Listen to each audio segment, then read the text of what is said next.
Hello and welcome back to another episode of SuperCoach Insider. My name is Ben. And I'm Chris. And thank you for joining us. It has been a little hiatus since you have seen our wonderful faces. It has been probably way too long, to be honest. So we do apologise. We've been busy. We actually if been. anything, we got out a little too early out of the gate and we just thought we'd let everyone play a bit of catch-up. Yeah, that's right. I'm looking at you, Dr. Supercoach. So thank you very much for joining us. This is a little bit of a get-together for us to kind of go through a few different things, some Q&As, how we're setting up with our team at the moment. And so that way you can see how we're looking pre-JLT without any bias.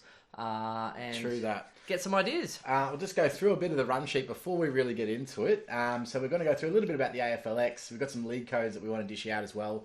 We're going to go through exactly what we're going to be doing with that this year. We've got a group code that we want to share. We've got a keeper league announcement that we're going to go through.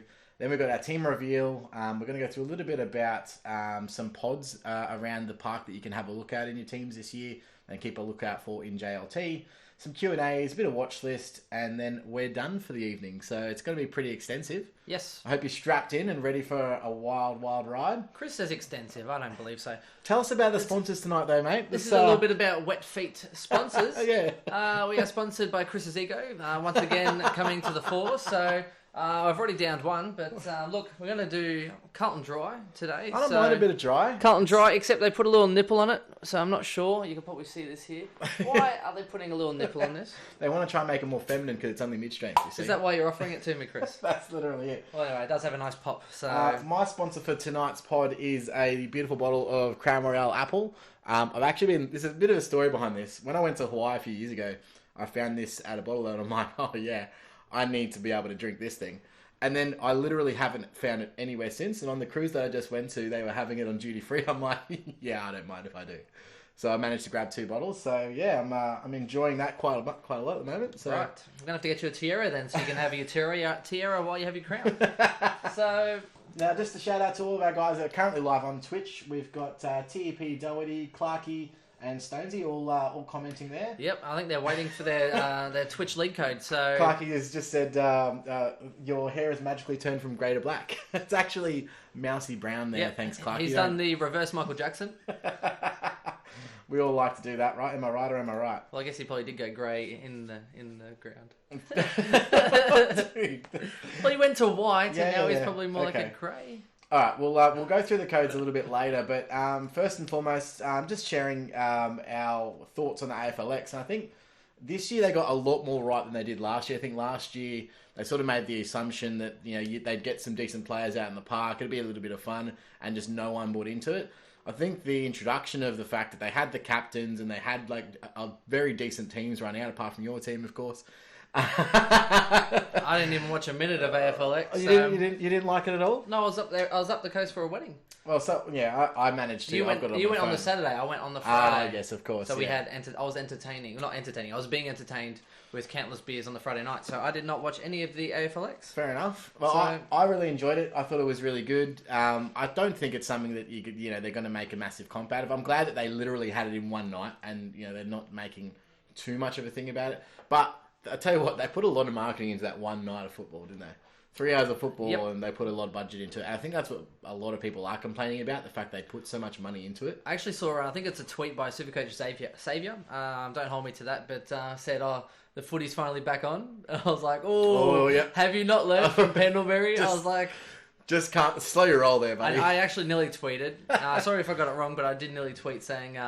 I was like, oh, geez, look out. And then, although to be fair, I haven't watched a minute of football yet this year. So I am looking forward to tomorrow night, and I'm hoping I can actually watch a bit go down. So and look, we don't, the women's football can do their own thing. We don't really, it's not I'm all for it, but I spend so much time researching and looking at so much on the male side of footy. That by the time it comes around, I'm like, I know my dad's all for it, and he keeps on chatting to me about it. I did see Taylor Harris miss a kick from right in front, and apparently like 3 1/4.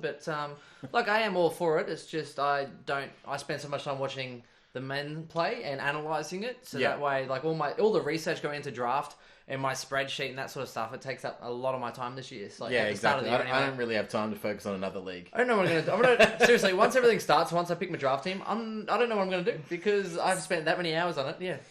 We are itching to get into the season. I think that everyone on this pod and everyone in our Twitch chat and everyone listening is in agreement that the season just needs to start already.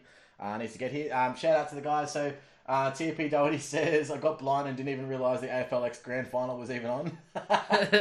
And Fife looked scrumptious from Clarkey, and he did look good. So yes. I think what we realised from the AFL X is that the guns are still guns, but they're even bigger guns when they're only versing like 8 people on the field and they've got a lot of space. Yep. Like Cripps just monstered people. It was funny. He ragged on Eddie Betts in the goal square. Did you see that on Facebook? It was pretty I saw funny. him do the drop kick. Yeah, that was good as well. I mean, it was lighthearted, it was fun, but... I was like, how's that not playing on? He's just handed the ball off. Yeah, I mean, I think the thing I liked about it was that because the Stars were in it, and they were playing seriously, but they were also just having fun with it. Like, the difference is their version of having fun compared to like a recruit coming in, they're really trying to impress and trying to outrun their legs. The guys just having fun, and you get that personality across, and they had, danger on audio, and like, I liked it. Do I want to see more of it? No. Like, I'm happy with it one night a year, absolute max. Nice little precursor to the JLT, and now we can get on to the serious stuff. Yep, and now Fife can go and have his elbow surgery and get back into it. Well, I think he actually needed to do that beforehand, but he sort of delayed it until after. He's like, I'm playing AFLX. And then next minute, surgery. Unlike Tom McDonald, who just leaves just before. Pretty much. Now, before we get into we're going to jump into what we're doing with the league codes. I'm just going to switch this over. So, our Twitch league code is there now. So, if anyone's on Twitch is watching us, and there's obviously quite a few in there. And yeah, that's exactly what Ice Truckula also said. His elbow didn't like AFLX. No. Might get you to just type that in as well, Chris, in the chat, so that way if guys pop in later, they still will be able to get it. Yep. Because you're going to take that away at some point. Yes. So this is our Twitch league exclusive group on league code. 18-man league. You can verse us. Yeah. Like always. At the end of the day, guys, what we found, and we did a big group last year, and if you've been following us for a while, you've probably seen that we did a big group with the idea of making divisions and having, Div 1, Div 2, Div 3, right through Div 10. Except the problem is people that made Div 1, only a handful have actually messaged back. Yep. Literally 3 from the entire first division. 3 people have got back to us. So they're probably related to Zorko. Just you offer out an olive branch exactly and you get nothing back. Well, I just think people they just don't want to tune in at this stage of the preseason. But and then they'll be like, oh, I should have made Div 1. It's like, well, no. For us, that's weeks and weeks of work to be able to collate all that data, make sure that everyone's the right person, and verify them, add them to the league, and then continue to go to the next league. Yep. So what's your solution, Chris? So what we're going to do is this. We've already, obviously those 3 people are definitely going to be in Division 1. We are going to have divisions, but what we're going to do is we're going to tighten that right down. So we're likely going to have only 3 or 4 divisions this year. And how we're going to do it is based on the people out there. You'll need to write into us. We'll put a post up in the next week or so. Yeah, so write in with a screenshot of your last year's score. Yep. Or if you had such a bad year, even if you sent us the year before, if you had a screenshot of it, we might be able to sneak you halfway up. Yeah, we'll see. With 4 leagues, we're probably not going to have too much. No. But the idea of that is that will then form, and you also need to give us your email address so that we can follow you up. Yes, and send you the invite and everything like that. If you choose not to follow up with it the following year, you drop out, and then other people join in, which obviously will happen. So, Chris, does that mean I get to start in Div 1 even though it does? It does mean that we get to start in Div 1 again. You just want the pleasure of me. You know why? Because we can. Yeah. So and if I stink it up, you get the pleasure of watching me get kicked into the seconds. Exactly right. So we do apologise for those people who were looking forward to that, but we're trying to make amends with it. This is the only solution that we've got because really, at the end of the day, we don't have hours and hours every night to post people, follow up with people, try and find them on Twitter, try and email them, all that jazz. We want it a little bit smaller and more exclusive so that we can actually do it properly. It's a big multiverse and it's hard to find people on the line. On the line. Anyway, Blender, what? I'm just going to interrupt quickly, Chris. Quick little bet update. So, as you know, Chris has already paid out. Chris has already paid out his numerous bets. In our draft comp, we don't do snake, we do linear. But we have a series of 5 competitions to determine your order. So you have to kind of earn your place with 3 skilled comps. So your ladder predictor. You're also looking at the year itself in our draft comp, tipping, and then we have 2 random comps, which Chris happened to come first and second in. I did. He went from so we added 2 people to our league. He was 9th and then jumped all the way up to 5th spot, equal 4th. So luckily, I stunk it up, mid-tier. So now Chris actually has a place ahead of mine, which means I get 3 to places. claim Don't sell it ahead down. of mine. I now get to claim your second round pick. We do a switch, which is great. He So gets my second round pick swap, so he goes 3. pick, You get 8 and 15, or no? Is it Nah, it's 8 and 15. 8 and 15. Yeah, and I have to get 8 and 20. Yes. Yep. So. Oh no, 5 and 20. Sorry. Yeah, it doesn't matter. That's Either way, I take his second round pick, so it's a little silver lining for me. Lucky I won that bet. Yeah, well, lucky for you. Lucky for me. It's not going to matter. Look, you're going to go Zorko again, second round or something stupid anyway. Because we actually might show our. We had a Slack league as a bit of a mock, but also there's a Dr. Supercoach Slack at the moment through their Patreon that I'm also a part of, which is pretty cool. We had a league just randomly last night, and me and Ben were in it, and we feel we've done pretty good. Monday night. Yes, sorry. So that was really fun, but. Good just to test out how we're going about choosing picks. And what people value some picks, because some guys jumped really early. Like Zach Williams went way too early. Above Hearn. Zach Williams went before Hearn did, which was outstanding. And part of a pod next week that we do with the JLT, we're actually going to go through a little bit of draft strategy for those that are doing their drafts, because a lot of drafts come in the last week but before their season starts, so we're going to do a draft specific pod. Yes. Just focusing on what and the best part about draft specific is that now that draft will be done, our draft is this Sunday, and I'm going to release my spreadsheet. Cannot wait. Yeah. So after that's done, we've got an awesome spreadsheet that we're going to be able to do out. If you want early access to that, feel free to hit us up. Yeah, contact us, because literally I'm ready. I've actually, even through just today, I actually spent time. I went through and added in true averages. And then have a separate column now, so then it'll automatically have everything high to low as far as average, but you include the true average in that. And then for guys that you think you're going to spud it up like a Tom Hawkins and go down from 100, you just change that in a white, and then it automatically adjusts it for you. So I am ready for Sunday, Chris. You should be ready. You should be scared. Oh, I am actually kind of scared because I'm going to be taking the value that you're looking at. That's the problem. This is the first time you've ever actually had to use some strategy with your picks. It is. That's why I'm scared. It's 4 years in a row I had a top 4 pick, and now I'm pick 8, so I'm going to have to mix it up. Fair enough, really. Anyway. So yeah, that's what we're doing with our leagues, and so unfortunately that. Now I will drop the group code now as well. Actually, no, I didn't go through. We'll drop a group code at the end of this pod, and we'll also put that on Facebook. And that's just so anyone that does follow us, if you do want to be the winner of our league at the end of the year. So it'll be first 16 up for the league, and then the group one you can just jump in. Everyone can. Yeah, exactly right. Yeah. So we will just have just some random leagues as well, just for people who just want a little bit more social atmosphere. And how many can we have? Is it? We can have 10 each, so 20 effectively. Yeah. So we've got a few to play with, and we'll have a bit of fun with it. And we'll see how we go, which is pretty cool. Now, we've got another thing as well that we announced last night. So one of our regular followers, you've probably heard of him. He's probably in watching our Twitch right now. His name's Stonesy, or Mark Stones. Really, really great follower. A lot of banter. Provides us with a heap of memes and fun through the year. Came to us during the week and actually asked if we could launch an official keeper league through us. Yeah, I'm interested. I've never done a keeper league, always wanted to, and the strategy is going to be insane. Like, my spreadsheet doesn't go deep enough for guys with talent for the long haul, so it's going to be interesting. Yeah, it will be, and we've both never done keeper league before, which is going to be just a new thing. We've always just been a standard single season draft. And mainly because we actually really enjoy the draft day. I think that's probably our biggest thing, is that we actually like drafting people fresh every year. Like, how many people do you get to keep at the end of the year? You keep all your team, and then you drop whoever you don't want to, and then there might be a mandated... There's another draft day, though. I swear. I swear you keep like half. Every year you have a draft day, but it obviously you can have as many as you want, but there'll be a minimum that you have to drop. Yeah, that's what I thought. It has to be a minimum. Yeah, surely. just like in an AFL season. Yeah. We can set those rules as we go along, if it's 5 or 10 or 15 or whatever you want, but... because that end of it, after you get past 22 players, which is the maximum you can have on a list, then everything else is backed up on a spreadsheet. So if you have a 40 list keeper league, or depending on how long you want to go, how deep you want to go, you can do that like a typical AFL list, and then or you can just have it at 22. Yeah, that sounds messy. A 40-man league. Nah, it's fun. It's all good. On a spreadsheet, someone will just put them in their side, going, "Oh, this person's available." Again, that's the great thing about keeper league. You can change it to however you want. No. So just here on Twitch again. So Clark says Billings pick 1. He said, nope, that's not my name. And Stonesy said, my sheep goes deeper.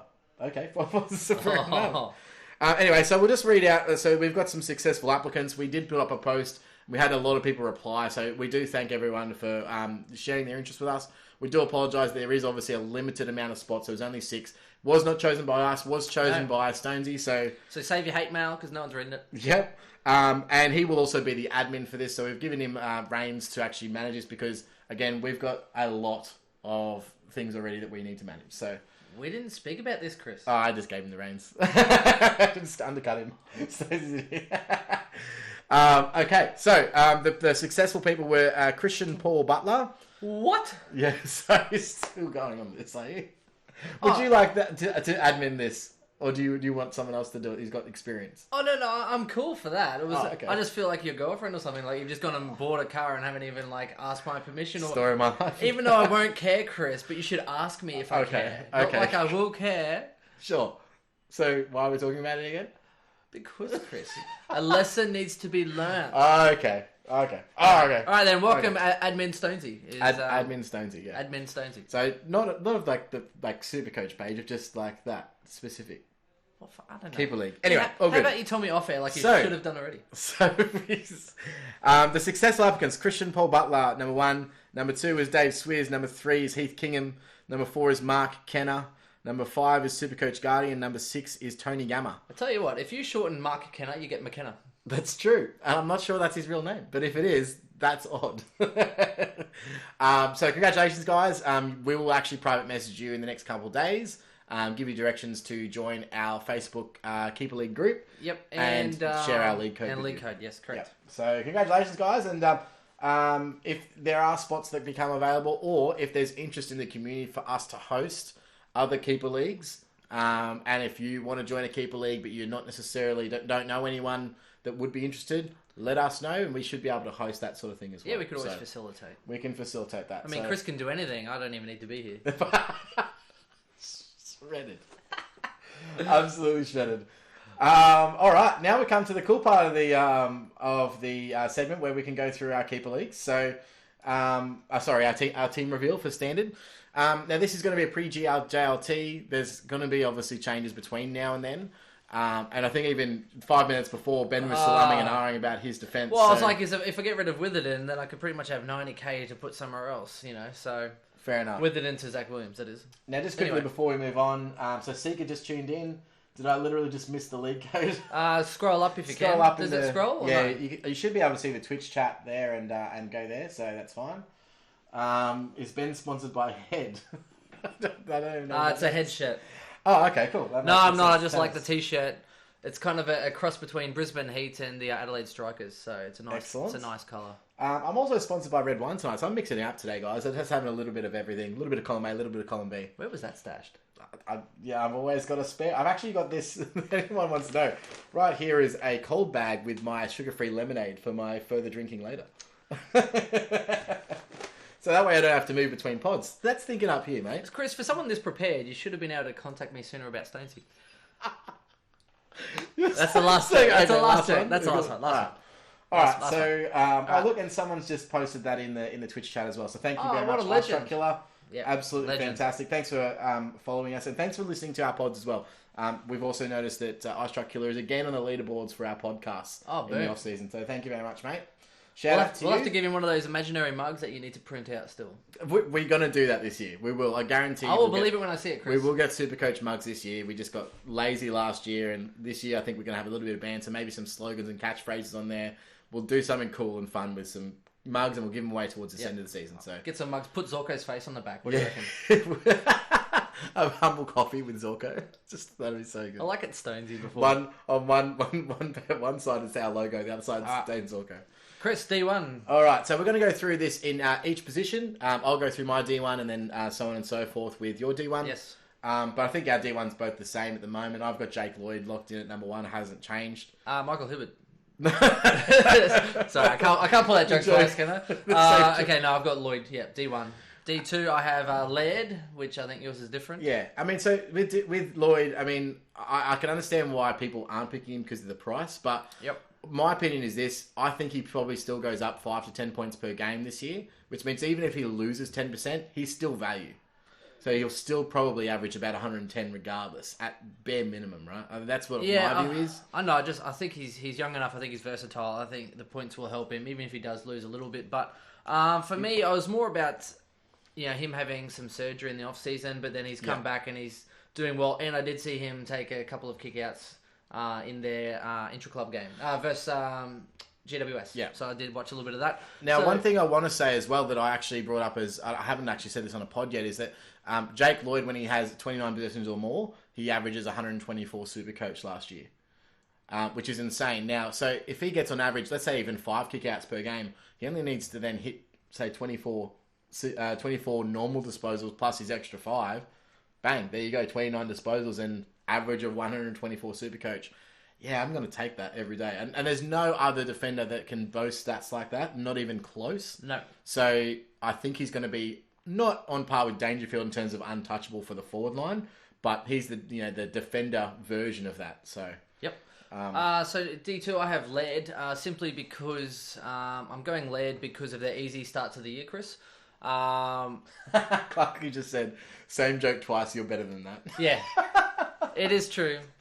I couldn't think of who else would be funny to put at D1. So yeah, I've got Laird because of their early start to the year. I think they have such a soft draw that Laird could really dominate and start off averaging 120 at the start, like he does every year. Yeah. But I think this year in particular, because they do have a soft draw, I was actually considering Sicily, Lord forbid, which I know Chris is big on. But then I also read an article saying that Sicily might be switching into the forward line at times as needed. So which she did last year anyway, but yeah, I know, but it doesn't look good wasn't for me. Often. It wasn't often. And I think Hawks could also be whoever's closer to the ball when Birchall comes back in as well. So we'll see. Yeah, and I don't know. It's interesting. I don't think there's going to be one person that even with Lloyd last year, he only took 50%, which is a lot. So if you're going to a game expecting to see just Lloyd kicking out, that's not going to happen. I think it'll be depending on how deep the ball goes. Yeah. But some guys, if opportune, they'll just go closest to. If Lloyd's on the wing and there's a behind kick, there's no way he's taking the kick out. It's going to be. But he's obviously usually, especially. I saw the one I did see. Lloyd really ran back to get the ball. Yeah, like someone actually went and grabbed the ball and threw it to him. Yeah, and then he just ran on. I think if he's there, it's his. Yeah, but if he's not there, there's 4 or 5 other guys that can take the way I see it is. Yeah, it's kind of like if you're back playing under 16s or 18s or whatever it is, you have some guys that you want kicking the ball and you have guys that don't. And you have a tiered system. Like, oh no, if he's here, if he's on, it's your kick. Yep. Right? If he's not around, it's like, right, who's second best? It's your kick. Yeah. Yeah. You should know because you're about to be a coach of an under 16s team, right? Yeah, apparently. So, quick side note, sorry, we have rambled on, Chris. We need to get down to business, mate. Too much personal. Let's get down to business. I got this. Just went for a walk yesterday. I've been looking at possibly doing some coaching and then bumped into some under 16s for a club I used to play at. Just said, hey, I'm looking to get interested in helping out, just in a backseat kind of role and just to get some experience.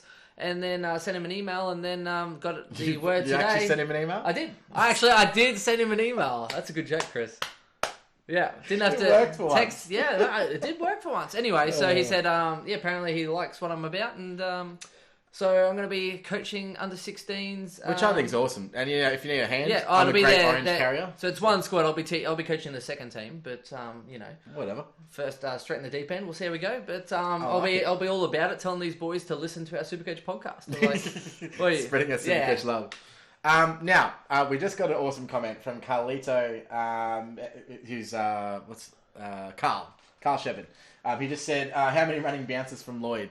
Now, just so everybody is clear, we did actually prove that the running bounce thing is not a myth. It actually is true. It's 100% accurate. So I know, Bombs, if you are listening, which you're probably not, from last week's podcast, he was giving it to us saying, oh, these running bounces, I'm going to quit SuperCoach with that. To be fair, he was giving it to you because you say some outlandish I do, shit. But I also am 100% accurate when it comes to SuperCoach. That's 60% of the time it doesn't work. It worked every time. Yeah. No, but we did actually find an article from the Herald Sun that said that the running bounce is 2 points. So if you are taking that into consideration for your selections in defence, that is something to think about. But it's fact. It's 100% fact. So see, that just gets me keen for Pierce Hanley. Right? Pierce Hanley running out from the goal square, taking a bounce. I don't know what accent that is. And Custard Chuckers just said, nice work chipping in with the under 16s. So, yeah, good. Well done. I'm keen. If I had the time, I would 100% be interested in something like that. That's something that's very cool. I've got to get a teaching job next year, mate, so I've got to... You got to get something on your resume? Yeah. I like it. No, I dig it. I can't put Call of Duty and bloody... Working with children. SuperCoach podcast I frequently troll kids online. Yeah, pretty much. Or what qualities do you have? Well, I finished in top 1,000 for 2019 in SuperCoach standard. Yeah. All right, so my D2 is James Sicily, and I think that he can go about 110 average this year, maybe even bigger, purely for obviously the kick-in rules. But he was actually going... He was one of the top 3 defenders for a large part of the season. Dropped off a little bit late and then got injured, of course. I think there's more that James Sicily can give. I think he's the perfect Supercoach player in terms of he intercepts the ball, he takes kick-outs, he's a long, effective kick. He kicks them from outside, kicks goals from outside 50. He has a short fuse. You know what, Chris? I think you're right. He does have more to give, Chris. He has more to give. He's got a few Mumfords in him. He's got a lot more to give. How funny was Mumford in the weekend? When's the trial? Tonight? Tomorrow? When's the trial? I thought it would have been the day after, which would have been today, but I haven't heard anything, so who knows when it will be. But we will be looking at that with eagerness. Your D3, sir? My D3 is Witho. Witho? Oh, okay. well, yeah. Well, I'll chip in right now and say he's also my D3 now. Yeah, so... Well, I don't know, because I was looking at... Zach Williams, who I still possibly might get if I need the cash, which is basically how it's going to be for that extra 50k. But Witho, I don't know, I just have a bit more of a gut feeling that he could actually go top 6, whereas I think Zach Williams could be top 10. I'm thinking that too. So I'm like, well, if I get Zach Williams, I might have to trade him depending on how he goes. Whereas Witho, if he goes well, then I could just leave him.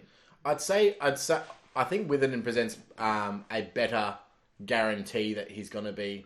Well, there's no guarantees, Chris, in Supercoach. Well, there is no, but I think there's probably a higher percentage chance that he's one of the ones that mainly benefits from the kick-in rule. I also think that his true average was 87, which means that even if he goes up 5 to 10 points, which is likely, then he's going to at least low 90s to mid 90s, right? Like, that's what I see in him.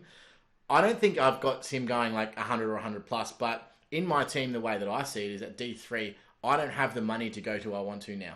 Because I think in the forward line, I need to spend a bit more money. Yeah. So I've gone and put money elsewhere in my team to try and shore that up. And also, I've actually gone a little bit more shallow in defence because these rookies that are coming through now are really presenting in these first preseason matches. So I'm a little bit more comfortable with having more rookies on field than I was before. Well, my excuse is I need a guy that's 400 or 450k because if I'm going 4 deep in defence, then I need somebody that's a little bit cheaper because I can't have a guy that's 500k. I mean, I'd love to have Simpson. I'd love to have Ryan. I'd love to have these guys. Well, Witherden, so Whitfield, those 5. Well, I probably wouldn't need. I think he's overpriced. No, but if I'm spending 500k on a guy, I can't afford a guy like Brady Smith. Let's face it. It's just too much quiche. Oh, everyone's saying Mummy got off. Hey-oh! Hey! So I might have to change my team before we do this team reveal, guys. If you can get 2 rounds out of Fort, you might be alright. Awesome. That's so good. Now I need to change my team back. So I currently have a setup that is Mummy free, but you might have to take over for a little bit while I change up my team. Oh, Chris, you can't do it midstream. Nah, what I'll do is I'll tell you what I plan to do now that Mummy is back. So that affected me as well because I was sitting there going, and I don't like anyone at 300k. Now you've got extra money for your D3 and D4. I do. Well, if you're going to go to the Mumford train. So I'm very keen on the Mumford route. And I know that other people are not at all. All I need him for is effectively 10 games because he comes in at round 3. Their buy's in round 12 or 13 or no... 13, I think their buy is, or 14 maybe. So you don't need him to play all season. You just need to get him to his buy. What you need to get him to do is to get him to Max Gorn's buy. As soon as you, obviously, a likely scenario, or maybe Todd Goldstein, depending on who's better, he'll make the money in that time. So there's plenty of time for him to appreciate and value. You'll also obviously need to make sure that you've got your R3, whoever that is playing for the first 2 rounds. Yeah. Otherwise, you'll bleed too many points. Well, the benefit of it is if you are looking at going the Goldie route, which I've seen some people post already, Darcy Fort, if he gets the round 1, they play second game, which means you actually get to loophole. Well, not loop. Yeah, you get to put him on your bench. If he goes well, chances are he's going to play the next week. That's true. If he does horrible, then you might want to rethink your strategy. Correct. Then you might have to rethink your strategy. Yeah. But you can always do that after the Friday night game. You can't do that with Clark, though, which is unfortunate. The other thing is that Clark's got a Sunday game, so you won't even know before lockout if Clark's going to be playing. I don't even know if Clark's going to play once. Yeah. Imagine if he's listed on the bench and then he comes in as an emergency. Oh, man. It'd be dirty. I'd be so upset. So upset. Anyway, we're moving a little bit forward to the rucks. Let's keep on task. So, D4. D4, I've got Brady Smith at this point in time, who Perfect. could well be Robertson, who could well be Hanley at this point. And that's, daring, I know, saying Hanley. It's spew-worthy, but I believe he is fit and taking some kick-outs with running bounces. So that's actually not a lie. I legitimately actually really like Brody Smith as a pick. I just can't fit him in with my structure now. I thought you were going to say Pierce Hanley. I know it's not a great pick. However, if he is fit and if he is running, like Gold Coast have the softest first 4 rounds, I think, in the AFL. I don't discount the pick. I'm just not taking that risk. I think I might. You've got him in draft, don't you? Or did you? In one of the drafts. One of the drafts. Yeah, it doesn't mean that much, but I'll tell you what I do like. Gold Coast, they verse St Kilda round 1, Fremantle round 2, Bulldogs round 3, Carlton round 4, and then they have Adelaide and then Brisbane. So it's a decent start to the year. If he's going to make you any cash, if you're looking for an in-between guy, I think, and he's only like 290k, which is stupidly cheap. And if he has one game that goes massive, which would be amazingly ridiculous, I don't like my chances that much. However, on potential and early draw, my head's saying give it a whirl. My heart's saying be prepared for heartbreak. Fair enough. Now I'm going to go with my D4, which is pretty clear. It's Zach Williams. Hasn't literally left my side the entire season. I'm definitely running him at some stage during the year. And I want to say 2 things quickly before we get on. So we've got Clarky said it's now acceptable apparently to smack people in the face, which is very fair call. It's just like a Dustin Martin don't argue, right? No, well, to be fair, the guy had him in a partial headlock, engraving his I jersey. agree. All he said is, You're asking for trouble. All he said is, please get off me, except he didn't realise that he had 10 Weet-Bix that day, and just happened to be stronger. Honestly, though, okay, so if you watch the footage, Georgie Hewitt doesn't even... It's not enough force to even let him let go of his jersey. So he goes to the ground, but he's holding on to Mumford the entire time. Well, it's not like he hit him really hard. He's taking tagging to a whole new level. Yeah, right. He's tagging the biggest bully in the yard and then gets smacked out. Like, what does he expect? And I want to actually have a little bit of this. Thank you very much, Sir Black Knight, saying welcome back, SuperCoach Insider. Clarky also said that we're very similar to those SuperCoach Outsider guys. Now, I'll tell you what. I actually forgot all about it because I muted him. I was like, mate, you're done. For those who don't follow us on Twitter... there's a guy that decided that he would literally copy our logo. He flipped the logo, changed the colour, and called himself SuperCoach Outsider. Even copied our title, like the background for our Twitter page. So it's... and then now he's gone around and it's literally, he's copying a lot of the status pages, just trolling them, He started with us and then SuperCoach Ball's like, mate, you got to create something original. And he said, you know what? I think I've got just the idea. And then creates SuperCoach Cow. Instead of the bull, and then now he's gone with the SuperCoach Elites, and he's gone the SuperCoach Elites, Leets. Now, I like a troll. I'm sure you like a troll. What I don't like is when you're imitating other people and then trolling, because they're like, I don't know if you are actually serious, maybe 12 years old, and I don't really mean to offend you, but you have no knowledge of SuperCoach at all. So either A, you're literally seriously trolling, or B, I feel sorry for you, in which case I'm not sure how we should be acting. So, I just want you to know, if you're out there and you're listening... But can you encourage it, really? No, well, I'm saying, if you are out there and you do want to do this, then that's fine. But you need to bring out your own original content and your own original voice. And the funny part was, we actually thought long and hard about a name, didn't we, Chris? Oh, we went back and forth for weeks. Yeah, what can we call ourselves? What would it look like? We'll go back through our messages and we'll print out a whole list for you. I'm not scrolling back through all the messages. Anyway. I have to flick past the nudes. It's neither here nor there. I just wanted to let you know... don't feed the troll. Yeah, 100%. Exactly. So we muted him, and that's pretty much it. And he's been reported about 50 times, mind you. Yeah, easy. Now I think Zach Williams. Now I'm surprised you don't have him because I think he's. I want to, but how am I going to put that much cash in my defense? You might be able to now. Actually, now I will be able to. Yeah. So, I think Zach Williams is probably the one that is going to be. I don't think it's guaranteed to be top 10, but he's the most likely from those that are mid-priced to actually make it. So I mean, Brody Smith's a good pick. But I think maximum for Brody Smith is a 92. Yeah. Absolute cap. Well, for me, I actually had Zach Williams at my D3, and then I went really thin. So he was my cheap premium 1, 2, third primo, and then I went rookies. Yeah. Except, looking at the other lines now with my forward choice, if Robbie Gray comes in, then obviously it means I need to go a bit thinner. But anyway, so for me, it was just about my distribution. So I'm either going 2 and 2. Yep. Right? So if I have the cash, I could possibly go. But then you're looking at a couple $1 million just in 4 guys in defence. I agree. Which is a lot of quiche. Now we're moving on to D5. So I have in D5 Mr. Sam Collins. So at this stage, obviously, I'm going rookie. So basically 3 premiums, 1 mid-pricer, and 2 rookies is my structure behind the ball. I do think that if Sam Collins is named round 1, that's an if because I don't know how they're going to round up. We need to watch JLT for this. I think he's going to be a must-have. Possibly, with the but intercepts. Having said that, I also think that extra 80k could go useful, and there seems to be quite a lot of defender rookies popping up. So if I'm going to need cash at some point, he may be one that I just go, all right, I need 80k. Sam Collins down to someone else, and I can upgrade elsewhere in the park. So no, I'm with you. I have had one of the things I may do to get Mumford in, depending on. I have had Collins in my side previously. I actually have Scrimshaw at D5. Okay. Same guy around that price range, like 150 defender. I don't like IQ from Collingwood just because he's never been. He will play, but he'll play. But I don't think his scoring. His SuperCoach is scoring was great. like 79 or something or other, which is great when you're in juniors. But you put him in the big league.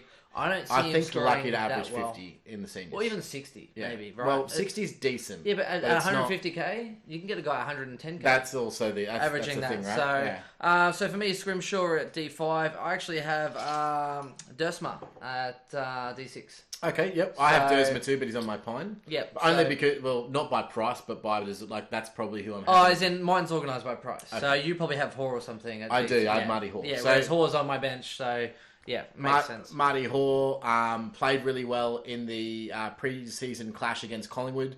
They played last Friday, and I watched a little bit of the game. He was even taking some kickouts. Now, that could just be because May's not back. Yes. I'm not exactly sure who was on the field at the time. I don't think that he's going to be one to regularly take kickouts, but hey, if he gets 2 kickouts a game, that's another 8 points or whatever it is, depending on what the kickouts like. And you know what he reminds me of, Chris? It's not a joke. Sure, with a name like Marty Hoare. For any of the oldies out there, well, I say oldies as in me, but that 70s show, how he's like, you are a whore. He's like, the game's horrors, and then he's like, oh, make that shot horror. Mm-hmm. Anyway, that 70s show, if anyone gets it. I love that 70s show. Yeah, good choice. I thought it was great. Okay, so my first bench then, apart from Hoare, who's we've already spoken about. Is it Hoare or Hoare? Maybe it's Hoare. Maybe he's Spanish. Maybe. Who knows? We just call him Hoare. He must get a lot of it. Yeah, right. No, I meant he must get a lot of it. I have Burgess. Chris Burgess. Yeah, filling a spot at this point in time, and we'll see how it goes. I think he actually might get a game. And part of the reason for that is Josh Corbett's got a knee injury right now, and I thought that he was a shoo-in to get a round 1 berth. And Wigley. And Wiggs obviously gone. So I think that with no Corbett, Burgess really comes into consideration. He played in their pre-season clash, played pretty well by all reports. I've got him. He's not in my team right now, but I've got Dersma, and then my last one is Callum Wilkie. Yes. So we put out a post this morning. I was red hot on him in the St Kilda podcast. If you don't know much about Callum Wilkie, go to our St Kilda pod. Chris kept rattle on about him for an hour, but essentially he averaged, I think, 25 disposals playing centre half back as an intercept defender. He's literally the prototype, like a Dylan Robertson, essentially, that can peel off and take your marks and distribute the ball. He has a very high kick to handball ratio of he was average 20 kicks and 5 handballs. He's a mature age recruit. If he gets game time in the JLT, watch with eye. He's going to be definitely on our watch list. But I think if he gets picked round 1, I'm going to find it hard to not have him. The issue is that I find is that the news is that Jake Carlisle is probably unlikely to be able to be repaired by round 1. And the likely scenario is he's going to be have surgery, which is going to put him in a hospital for at least 3 to 5 months. Another one of the centre-half backs is down for at least 2 months with syndesmosis. Nathan Brown is out the first round with suspension. Not that I think they should be playing Nathan Brown anyway. I think he should be a backup. Which just leaves a spot open. Now, there's obviously quite a few guys that can fill that, but I think Callum Wilkie as a mature ager has a chance of that spot. So we'll watch and we'll see. But you just changed him in. He's in. He's in. All right. So just so you know. So now we're done with the defence. All right. How about we go through our first 5 bang, bang, bang midfielders? Yep. Because I'll probably be fairly They're pretty much all going to be. So for me, I have McRae, Cripps, Fife, Kelly, and Lockie Neal for me. Excellent. So 4 of those I have. So I definitely have Fife, Cripps, Kelly, and Neal. You're not McRaeing. No. So I like. So no. Oh no. So that's right. Sorry. I have McRae, Cripps, Kelly, and Neal. I don't have Fife. Five is the one that I'm missing. Right. And I have, instead of that, I have Mr. Coffee himself, Mr. Dane Zorko. Oh!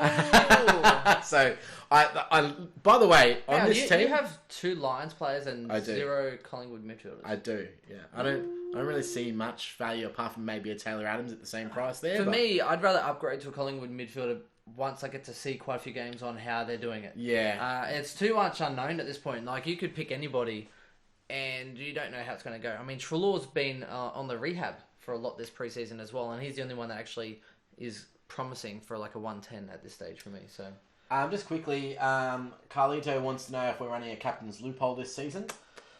Maybe, and I don't know where that's going to be yet. It will all depend on the confidence I have in the on-field, like guys on field. Like let's say for example, I'm only running 5 deep in midfield, so therefore I need 3 rookies playing every single week.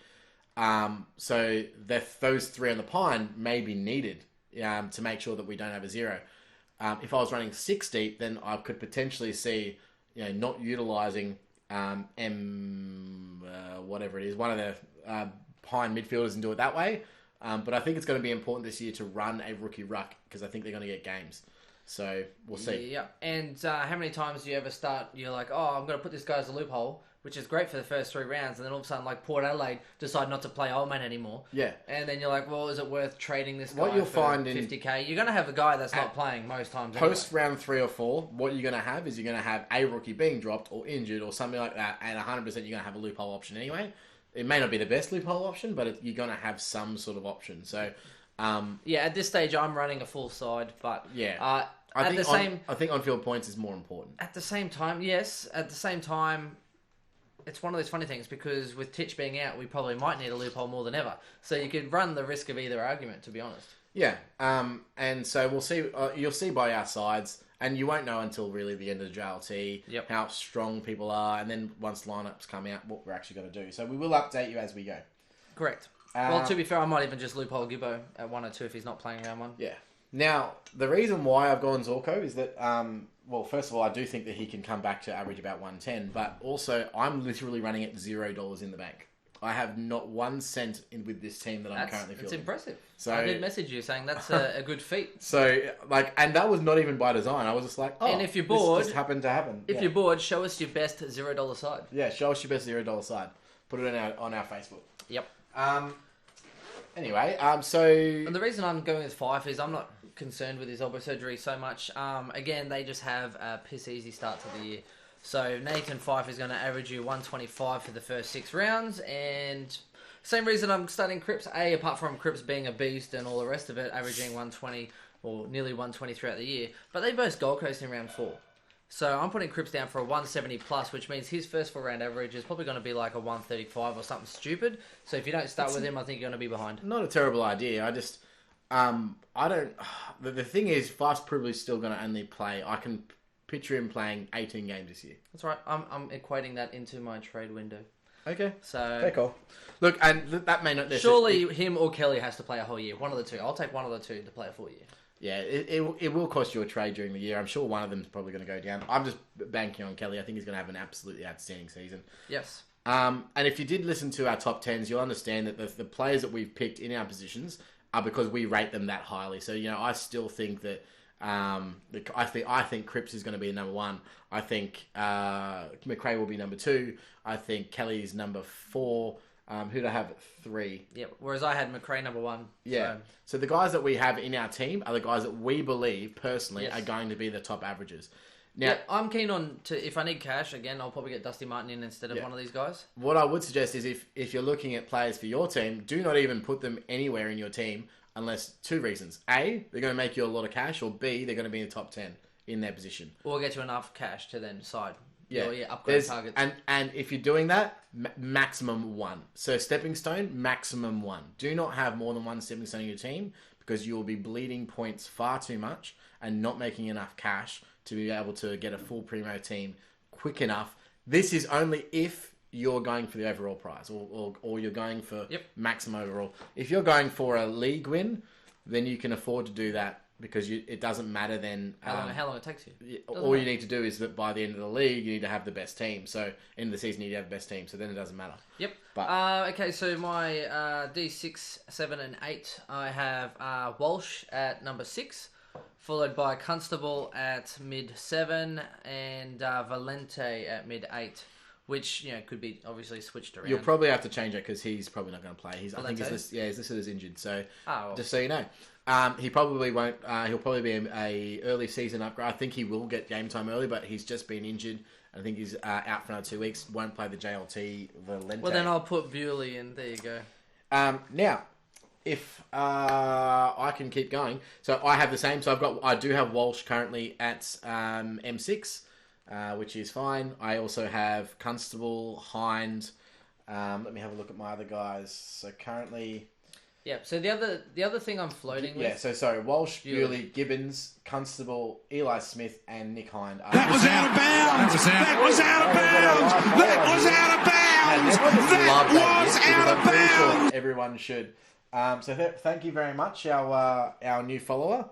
And that is SuperCoach Lover. So thank you very much, mate. Love it. I love when we get live followers. That's pretty cool. Thank you very much. Yep. So whereas I have Hind, Gibbons, Valente, Bewley, and Constable. So obviously depending on how they play.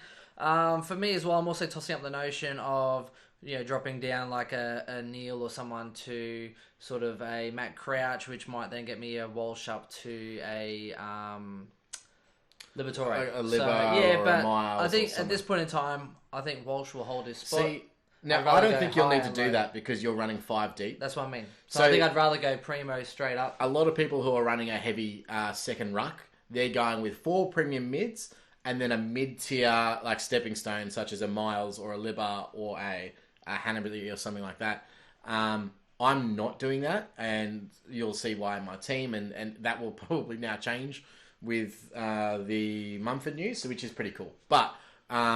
So I think that could be acceptable this year if you are running, and this is only if you are running a sufficient ruck 2. So I'm talking Nank, Goldie, Gorm. Those are the only really 3, maybe Steph Martin as well as a 4. Yep. If you're up for disappointment. Yeah. Okay, so going into the rucks, I have Grundy at my ruck 1, I have Cruiser with my ruck 2, and I have Darcy Ford with my You went R3. Cruiser? Yeah, only because it looks like he's playing round 1, and he's cheaper than Goldie. To try, you don't have the cash to go up. I don't have the cash. You have to downgrade one of your midfielders, really. Correct. Yep. So, which is now it looks like I'll probably go with old mate beating people up. So Mumford. Yeah, I don't know. Like, as in, for me, Cruiser probably isn't very highly owned. I'm just looking for somebody to get me enough rounds to make a little bit of cash to try and get up to around 500 or so K, and then I'll just pay the difference to get to Gorn when he drops. So fair call. Yeah, fair call. So I'm actually trying to get to Gorn quicker than the buys. So wow, okay. So you're going to take that. So I want to try and go midway. Here's the issue that I have is that the buy that they have, same buy. I have a lot of premiums in that buy. So my current in this team that I've got, I have 3 premiums, 8 premiums, 3 premiums. So that middle buy, I've got 8 guys right now. Right. I can't afford to have Gorn before then in this team. Now, it will change, again, with the new structure that I will be going. I should probably start looking at that, to be honest. But, so 8 and 3 of those are in the forward line right now, which is not ideal. So in the back line, I've got 2. In the midfield, I've got 3. In the ruck, I've got 1. And then in the forward... No, sorry, midfield, I've got 2. Ruck 1, and then forward line 3. So the forward line's the biggest issue. That means maximum, if all rookies are playing, I can field 20 people that round. Absolute max. So I do want to try and I may change this. So I'll talk about that later in the forwards, but we'll see. In my ruck line, again, I've got Grundy. I can't see anyone...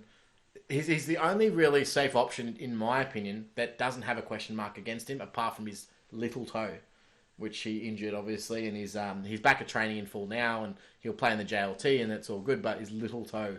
I wouldn't set say him back. training in full. You said he's easing. And they won't He's way press back. him, but he'll be back and he'll be playing round 1. And apparently he's he'll probably lighter. play JLT too. Apparently he's lighter. Dude, the guy's ripped, unbelievable. Anyway, so I do love him as well, and then that's the option. But I'm currently going R2 and R3 Fort and Clark. So depending on who, I know. So this is why I didn't want to go. Jeez. So this is the thing. You need some good weeks. Well, and there's a reason for this. So I personally believe right now that the forward rookies are the biggest question marks, and they're going to be the lowest scorers that we've seen in a long time. So I want to try and go a little bit deeper in my forward line than most people are going. Most people are going to F3 and then going rookies. I'm going to F4. So I could always literally drop one of my forwards out and then replace that into a ruck position. Yeah, but the best part about having rookies in your forward line, Chris, is that you've got 2 guys on your bench. Yeah, that probably aren't going to play and get dropped every second week. Well, what are you going to do if your ruck gets dropped? Well, that's true. So, the risk is... Screwed. The risk is in that as well. But now I won't need to worry about that because I'm just going to get rid of them. But I still will be running either He one. just wanted his team to look good for this, 100%. No, I didn't realise until we came on that he just wanted his team to look good. Look I how have weak my team. Look how weak my ruck structure is. I have my team in a setup that I can go one of 3 ways. So and it's all dependent on the rucks. The rucks are the biggest unknown to me right It's now. like Chris's sex life. It's either one of 3 ways. pretty much Straight, bi, gay. One of 3 ways you go. none of that is true. It's only No, none of that is true. You're not straight. Wait, Come on, mate. None of these is true. I'm just gonna. I don't know what to do with my hands. Yeah, Talladega Nights. It was good. It was real good. So good. It's good. Can't feel good. Anyway, so we got really off track. That was a visual joke for all those on Twitch, Yeah. so thank you very much. And YouTube for those guys that follow us on YouTube. No, so I've got one of 3 ways. It's either the mid-price ruck, it's the cheap ruck, or the expensive ruck. Either way, my team can do that. Shake and bake. Shake and bake, baby. Call me the magic man. And it's pretty easy to do it from the way I've structured up. And it's simple as dropping Sam Walsh or dropping Sam Collins, and then bang, I've got Mumford right in there with that cash. I can literally just put rookies, like lower price rookies in there, and bang, I've got Mumford. So I don't need to actually change my entire team. I just need to change the rookies. And I'm not really necessarily sold on Walsh at this point. I haven't seen enough of him. I know a lot of people are. And I've got him. I'm not but, sold. I just hear the hype, so I'm waiting to see well, it go. So I mean, where's the Tim Kelly? I guaranteed in JLT, someone comes out who no one's actually been really speculating on and absolutely blows it out the water and goes, And yeah, I'm going to average you 80 at 115k or whatever it might be. So, yeah, fair call. So yeah, I do believe that's a thing. Forward line. Surely you have to have Dangerfield and Heaney at F1, F2. I do, but Heaney's one that could go. No, don't do it. Heaney's one that could go, and not Heaney is averaging 105 plus this year. purely for buy purposes. 100%. It's only for buy. So the problem is that, okay, so all of the forward line premiums that are decent, most of them have the same buy. So Heaney shares the same buy as Danger. He shares the same buy, obviously, as Tim Kelly and Menegola. Yes. And so the only other ones that I'm considering around that price is Robbie Gray. So Robbie Gray obviously doesn't have the same buy. He's got the earlier buy, which does help in that situation. Everything that I'm reading about Robbie Gray to me right now says pick me. And I'm going to be the second highest averager. Yep, so I sent Chris something. The coach came out saying he's really valuable. Yeah. He'll play both. Didn't give us anything, right? He's been in my team literally all year until like 2 days ago. and then he dropped him, and then I said something, and then apparently Robbie Gray said that he will be playing that split role, except he'll probably be playing a little bit further up the ground this year than the last 2 years, which is going to mean a lot more. I think that the problem with Heaney is that they need him much forward because they don't. Yeah, I'm saying about like this is the problem with Heaney is that I think they need him more forward than they need him in the midfield. Yeah, They've got a lot of young mids coming through. Heaney is he's a prodigy. Like the marking power of Heaney is too good to be wasted in midfield. And I hate saying that about him because I'd rather have him in midfield. Yeah. He's a great midfielder. He's going 100 at minimum, but I think he's doing I think 105. I think he's going the 105. safest pick apart from Dangerfield this year, in my opinion. Yeah, 100%. I can't see him going down in average. I can see him maintaining his average or going higher, but even then higher for him, I think maybe might be 5 points per game. I can't see him going a 110, 115. No, for me, 1.5 is looking Whereas at the best. Yeah. if Robbie Gray plays midfield all season, he's averaging 110. So whatever. Big ifs. Now, I've got some Twitch guys just to catch up with here. So we've got right in front of me. We're just going, we've got right up here. Okay, so, here. That was out of bounds. No, we've got, staying away from 5. We've got running both Zorko and Neil. I like it. Thank you very much. SNF Dylan Clark as an emergency for the JLT. What a joke. Yep, agreed. When is that guy going to get some game time? We've got Tuke Miller to tag in the Gold Coast game. Possibly. Probably. Although they might actually get rid of that and get Tukey on the board a bit more. Who knows? Tukey's probably more valuable to them as a tagger. However, they've got Nick Holman, who can also provide run with roles. True. But I think he's coming back from injury, so I'm not sure where he's at. I actually think Bose could tear up Gold Coast this year. That's just me. We've got Sir Black Knight saying that Martin's a trap. He's 38% ownership. I'm not even close to starting him. I've never even had him in my six side. I'm tempted, but I keep coming back to would I prefer Oliver or Dusty? Well, they're not even the same price. There's a lot. No, I know there's a lot of difference. But for me, I'm like Dusty. The only reason I'm considering Dusty is A, his price cheaper, and B, he's durable. Fair enough. So that's where it comes down to for me. Clark says right in front of me. Fair enough. Oh, we could have that as one of our Twitch notifications, which would be pretty cool, but maybe not. Anyway, Cruz is the burn man. Fair call. Yeah. Libber's not nice. Not a nice word in Maltese, Chris. Ice Truck Killer. I didn't know you were of the same blood. Well done, Maltese man. Oh wow.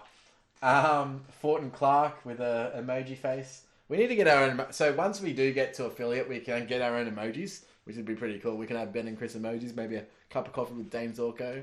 That'd be really good. Anyway, I think I need a better joke. If you're not first, you're last. Yeah. And that play will be Willem Drew. Yes, in Port Midfield. Because I'm a winner. Winner gets to do what they want. Winner gets to do what they want. Heaney is $81 for the Brownlow. Easiest money ever. Wow, that is actually ridiculous. I think he will at some stage. What's Jack Rewalt for the Brownlow? No, 501. Never going to happen. That's what he's at. Nah, not a forward. And Clarkey said, "I'm a Swan supporter, and we don't need him forward as much as everyone thinks." Fair call. Yeah, I think the Pappers is apparently hitting a pinch hit in the midfields a bit too this year, Chris. He's what he was meant to do last year. What he was meant to do last year. Radio. All right, we're moving on. I love the fact that a couple of guys here have actually got Talladega Nights reference, so that's props up. Dude, I think that, look, honestly, I think that we are the Supercoach demographic. We're like, just on the wrong side of 30, enjoying our fantasy football, watch football way too much. I think that's pretty much main Supercoach demographic. I don't know. Shout out if you're just over 30. Lucky Neil, $61. Okay, so my F3 is Billings at this point. Wow, okay. Going thin in the forward line. Going thin in the forward region. So Billings for me, I have had Robbie Gray. It just depends. If I go 4 deep in defence, I am going thinner in forward line. It just depends on rookies at this stage how I'm looking. But for me, I just think Billings at 2% ownership, I'm going to ride that burn train and give it another roll. Fair 2%, and he's cheap. No one has him. Would it surprise you, sir, to say that I also have Billings in my team? It wouldn't surprise me because we've spoken about this off air. Okay, cool. So I also, but he's in my 4. So there's the one of, I think it's 437k. I see only upside in Billings. Yes, there's 2 reasons why I shouldn't pick him. First of all, he burned a lot of people last year. And second of all, 2 years in a row, he's had really big back ends of the year. And hasn't backed up to start the year. So there's reasons why you can't pick him. However, there's also reasons why you should pick him. For example, his record last year against the bottom 4, so the other bottom 4. So we are talking about Brisbane, Carlton, and the Gold Coast. He had 133, 125, 97.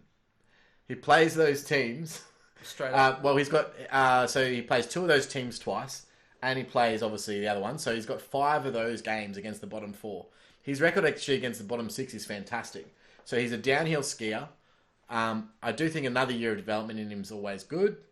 Look, I'm not saying that he can be 100 plus or anything like that, but I think that he can go 92 to 95. Yep, I'm with you. And for me, it's, again, price point and the fact that no one has him and he has potential. And he's so unique right now. He is, 2%. But the other thing is, of course, the Jack Steven. I think Jack Steven will be back by round 1.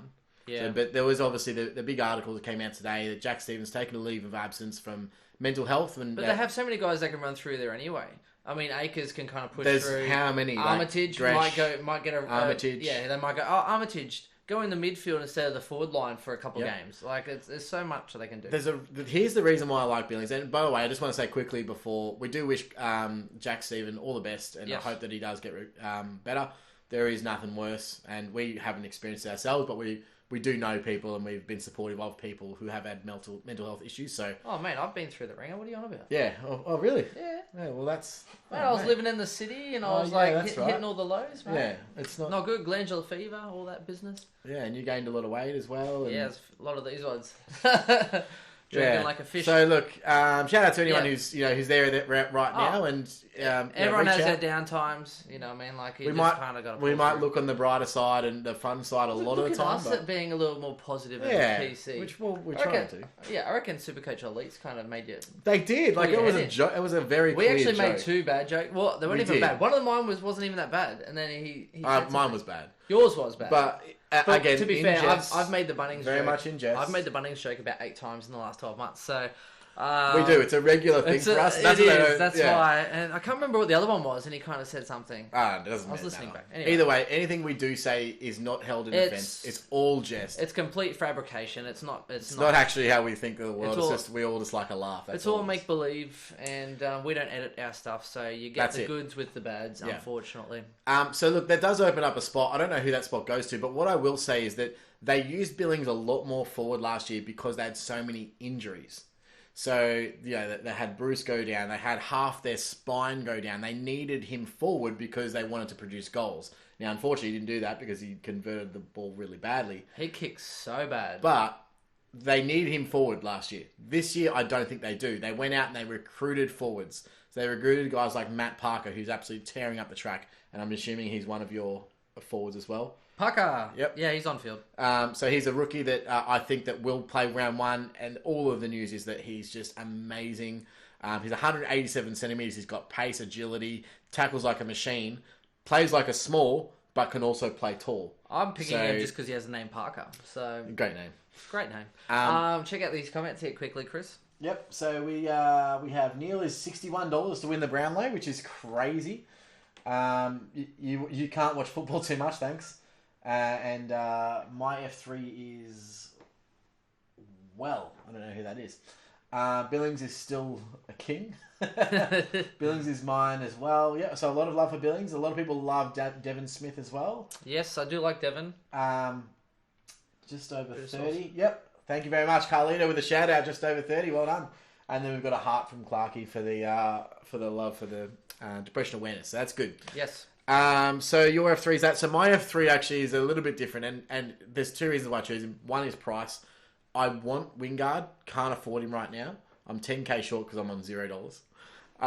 And it is Jack Darling. So if I continue with this current setup, I have Jack Darling in at F3, and I do think that he is a massively underrated player this year, and he's super unique. So there's reasons, but his true average, taking out his injury games, he had 96.9? 96.9. Hey! And I was reading that. If you have a look at his average with Josh Kennedy, and we went through this in our West Coast pod, his average with Josh Kennedy in the team is 106. That is insane. Now, Josh Kennedy had a year of basically he was injured most of the year and just trying to limp through the season. Yep. He's still coming back from injury, and he probably won't feature too much in the JLT, but he'll play round one. And all indications are that he's going to be good to go for the season. I think that that's really important. So if I cannot afford Wingard at 3, I will go Darling at 3 instead. The other thing that Wingard has over Darling is that he doesn't share the buy. So unfortunately, Jack Darling shares the same buy as Dangerfield and Heaney. Couldn't get myself to pick a key forward. Yeah, I'm with you, Clarkey. Yeah, and look, it's a risky pick. Although someone says Danger, Heaney, Darling, Lock, so you Hey! got some love. Yeah, guys, thank you, Black Knight. So I like Darling I think Darling is probably the best key forward this year that you can select. Yep. In my opinion. I'm That's not my going to opinion. argue with you there. I just can't see myself picking a key forward. Fair enough. And I don't expect everyone to jump on board. That's just my personal opinion.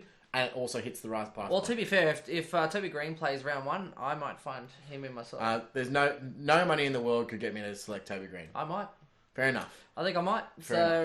Anyway, so I've got Will Setterfield as my F4 with Parker, and I've got was it Kavara? Kavara, yep. And then Corbett and Wilkinson, although Corbett is on the injury list, so we'll see how that goes. But I do have Wilkinson right now. He's probably not going to be there round 1, but I'm hoping for a good JLT. It's a wait and see, so I want to sort of pick out my my rooks first, and then I'll work out my structure from there. So. I also have Parker and Kavara, and my other one at the moment is Willem Drew. So probably a lot of people saw how impressive he was in the interclub earlier in the week. Port Adelaide played Adelaide. Willem Drew basically played the Ollie Wines role, and he's a mid forward, and he's 123k, I believe, and I think he will arguably get that role early in the season. Month, maybe. Yeah, well, he's got a chance, right? I mean, all rookies they're on borrowed time. They have multiple positions. Polek is gone. Yep. Ollie Wines is injured for the first however many weeks, although they reckon he might be pushing to come back. Who knows how he'll go. Yep. Ebert apparently is playing forward and doing pretty well as a forward, so he'll put the pressure on and whatever else because that's what he's used to. So there's roles for them there, no doubt about it. I think that Drew will play round 1, and I do think that, I mean, it will depend on his JLT, but I think Drew is the guy that I was waiting for that sort of came out of nowhere, even though he's a second-year player. He came out of nowhere, and I think he will impact us this year in SuperCoach. So what you can do is obviously trade out Corbett now for Burgess. So who's this? Willem Drew. So, who? What's his last name? Drew. Yeah, I'm not sure I care, really. Is that a Whose Line Is It Anyway reference? Drew Carey. Yeah. By the way, Whose Line Is It Anyway? What a top show. Oh, it's great. Scenes from a Hat. Yeah, right. And outside of that, I have everyone else that you just listed there. So I think Kavara will play round 1. I also think Matt Parker is definitely going to play round 1. You know what the problem is, Chris? I'm looking at my side, and I think it's a solid kind of, start to picking in some randoms or whatever, where that's cheap later on. But at the same time, part of me's just thinking, you know what, maybe I'll just throw in like a Seb Ross and just mess my team right up. Just go for some uniques. That's what I want to do. That's what I want to do. You only get one chance. That's why you have drafts. So I've got Seb Ross in draft the other day. Yeah, you I got picked him as a before bargain. me. Absolute bargain. Everyone we spoke about, Chris Gozelli, Seb Ross, Chris Gozelli, Jack I didn't go early. On my list that I had, it wasn't early. I had him at pick like the 18th best pick because I still think he's going to average about 108. I think he's got about 5 to 6 points per game in him. But he wasn't picked. I picked him at pick 60 or 70. Like I picked him so late. Stupid reverse snake. I'm sitting there eyeing off. I'm like, yes, I can still get Rory Sloan. I can still get Taylor Adams. I can still get all these guys. Next minute, gone. Anyway. All right. Let's move on now. Just got some. Before we move on, we just got a couple of guys on the Twitch chiming in. Oh yeah. So break from nose beers. I don't know what that means. But no, I'm done. I've had my 2. Would you like some wine, sir? No, not. Herpes. Fair enough.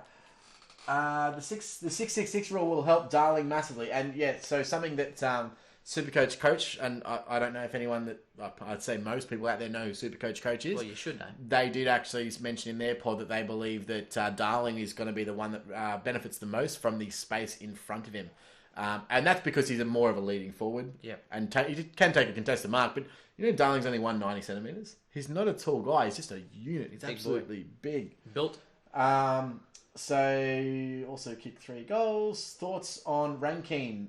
Too expensive. I do think he's too expensive for a first-year player. Pick 2, 3, and 5? No. He'll play. And I think they'll play as well. By all reports, he had a really great preseason game, but I can't see him to add that price. To me, if you're not averaging 80, you're not worth it. And I think if you're actually going with Walsh and like Rankin and stuff like that, that's too much money spent. Yeah. You could then pick a mid-pricer and then a dirt rookie. You're basically paying for him to be on field, and that's the issue. He has to be on field for you. Yeah. But it's like, say, Stevenson last year, is that sometimes he'd have you a 30. The next week he'd have you an 80. Yeah. But next week he'd have a 45. And then he had a 105. Or it's like paying for Sprainer. Well, yeah, exactly right. Cam Rayner. So he did have his big games where you're like, yeah, I got a price rise. But really, if you're spending that much on him, he's got to be on field, which means every week you're copping that score. I just need for that price to be a little bit higher, or then you don't care on your rookies because you paid 112 grand or 100. Yeah, so if you get a 60, it's like, thank you very much. Who and cares? if you get an 80, you're like... I'm not upset when I get a 60. Whereas I would get upset if I got a 60 from Rankin, which is probably going to be, I think, where he's at. When you can just get another guy that's probably going to do the same. JLT will reveal a lot more rookies. So JLT will reveal all who's going to be watching it and scouting it for us, because I want to know some knowledge. Now we're going to go through. I'll quickly put my team and your team on screen. So we'll do that. Just so if anyone wants to take a screenshot or have a look, this is my team currently on screen.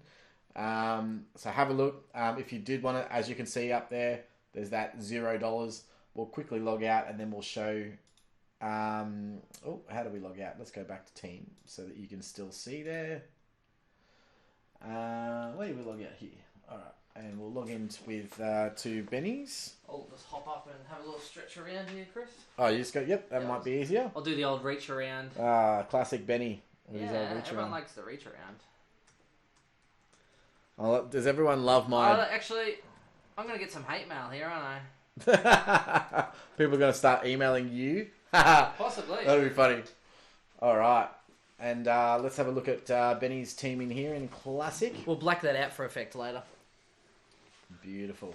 Actually, while you're there, Chris, you should probably show everyone my awesome draft team. We will. I'll just quickly go through the draft team that we just selected. Yes, that's my side now. I'm not happy with it at the moment, but for me, that's the structure I'm going with. You're very strong in midfield, because most people aren't going to be that strong in midfield, so that could be where I want to go strong in midfield. Yeah. So pretty much, I was looking at a 3-3 ratio. If I get rid of Brady Smith and I put Zach Williams in instead of Witherden, I probably will be going 3-3 with a stronger F3 and then going rooks from there. So just in regards to your buys, so you've got 3 premiums out of round 12. You've then got 1, 2, 3, 4, 5, 6. So that's not too bad in round 13, and in round 14 you've got 1, 2, 3, 4, 5. Well, he won't be there. Well, yeah. So yeah, you've got a much more rounded buy structure. So look at that, lock and load, leave it. It's not bad at all. Didn't even try. Wasn't even looking. I didn't even know you could do that. There you go. Show buys. Oh really? Yeah. Dude. Well, normally when I do my search engine, Chris, I don't show buys. I just kind of stick straight to the females. Okay, bro. Can I say that? No. Draft side. Check out my draft We side. did it was a 10-man draft impromptu With Snake, and I had pick 2, so I got Dangerfield. Yeehaw. and this is what came out of it. So Check this out. Look this at is that. what you can expect. Sexy magic. I don't think it's that great because I think mine's better. No, at pick it's 5, not. but It's not better. I think you got a very strong midfield. I think you've also got a very, very strong forward line. Check that out. It's like the best thing ever. And your defense is weak as piss. But... Yeah, but that's fine. But for me, defense has so much value. Like Tom McDonald, Hanley, Ellis is apparently training midfield. So much value. Guys that weren't even picked up at all. And as I spoke to Chris, there's been another 10 guys on the waiver that can average you 80. So for me, defense is where you can actually afford to go thin and load up. Forward line, that does, yeah, I agree. On forward the line, waiver, you can... Forward line, there's nothing left. Yeah, so that's the one thing that unfortunately I failed down with. My team is a little bit light in the forward line. However, I think I did pick up pretty well considering. No, you picked up really well. But mine, like Dangerfield, Heaney in the forward line, and looking amazing. This is my current team in the in so that yours top is more 10 league. yours is more well rounded. Let us know what you think. But if you see my midfield loaded with Dangerfield and Heaney in the forward line, Team Chris or Team Ben, shout out at Twitch right now, and let's settle this once and for all. Get rid of your team now. Don't leave it up because yours will be the last thing they see. Yeah, Can't have that. Fair enough, guys. Can't have that. Anyway, I'm loving it. So, and some of these guys were picking like Walsh and stuff. Like we said, Zach Williams went so early, even before like Hearn and guys. Isaac Keenor got IQ got picked in like. We're messaging each other during this, going, "What the hell's going on?" Some of these guys. Nah, it's good. Look. So I think some of those guys probably first time draft players, so. And possibly they thought it might have been a keeper league by. I don't think that. I just think they actually think it was a good pick. Yeah, fair enough. So I don't know. Anyway, all right. So let's go through some point of differences. That we think that we are going to make an impact this year. So look, what we're going to do is we're going to go through some guys that we believe, if you're looking for a pod, and look, don't pick a pod for having a pod's sake. I think that's one of the key things about picking a pod.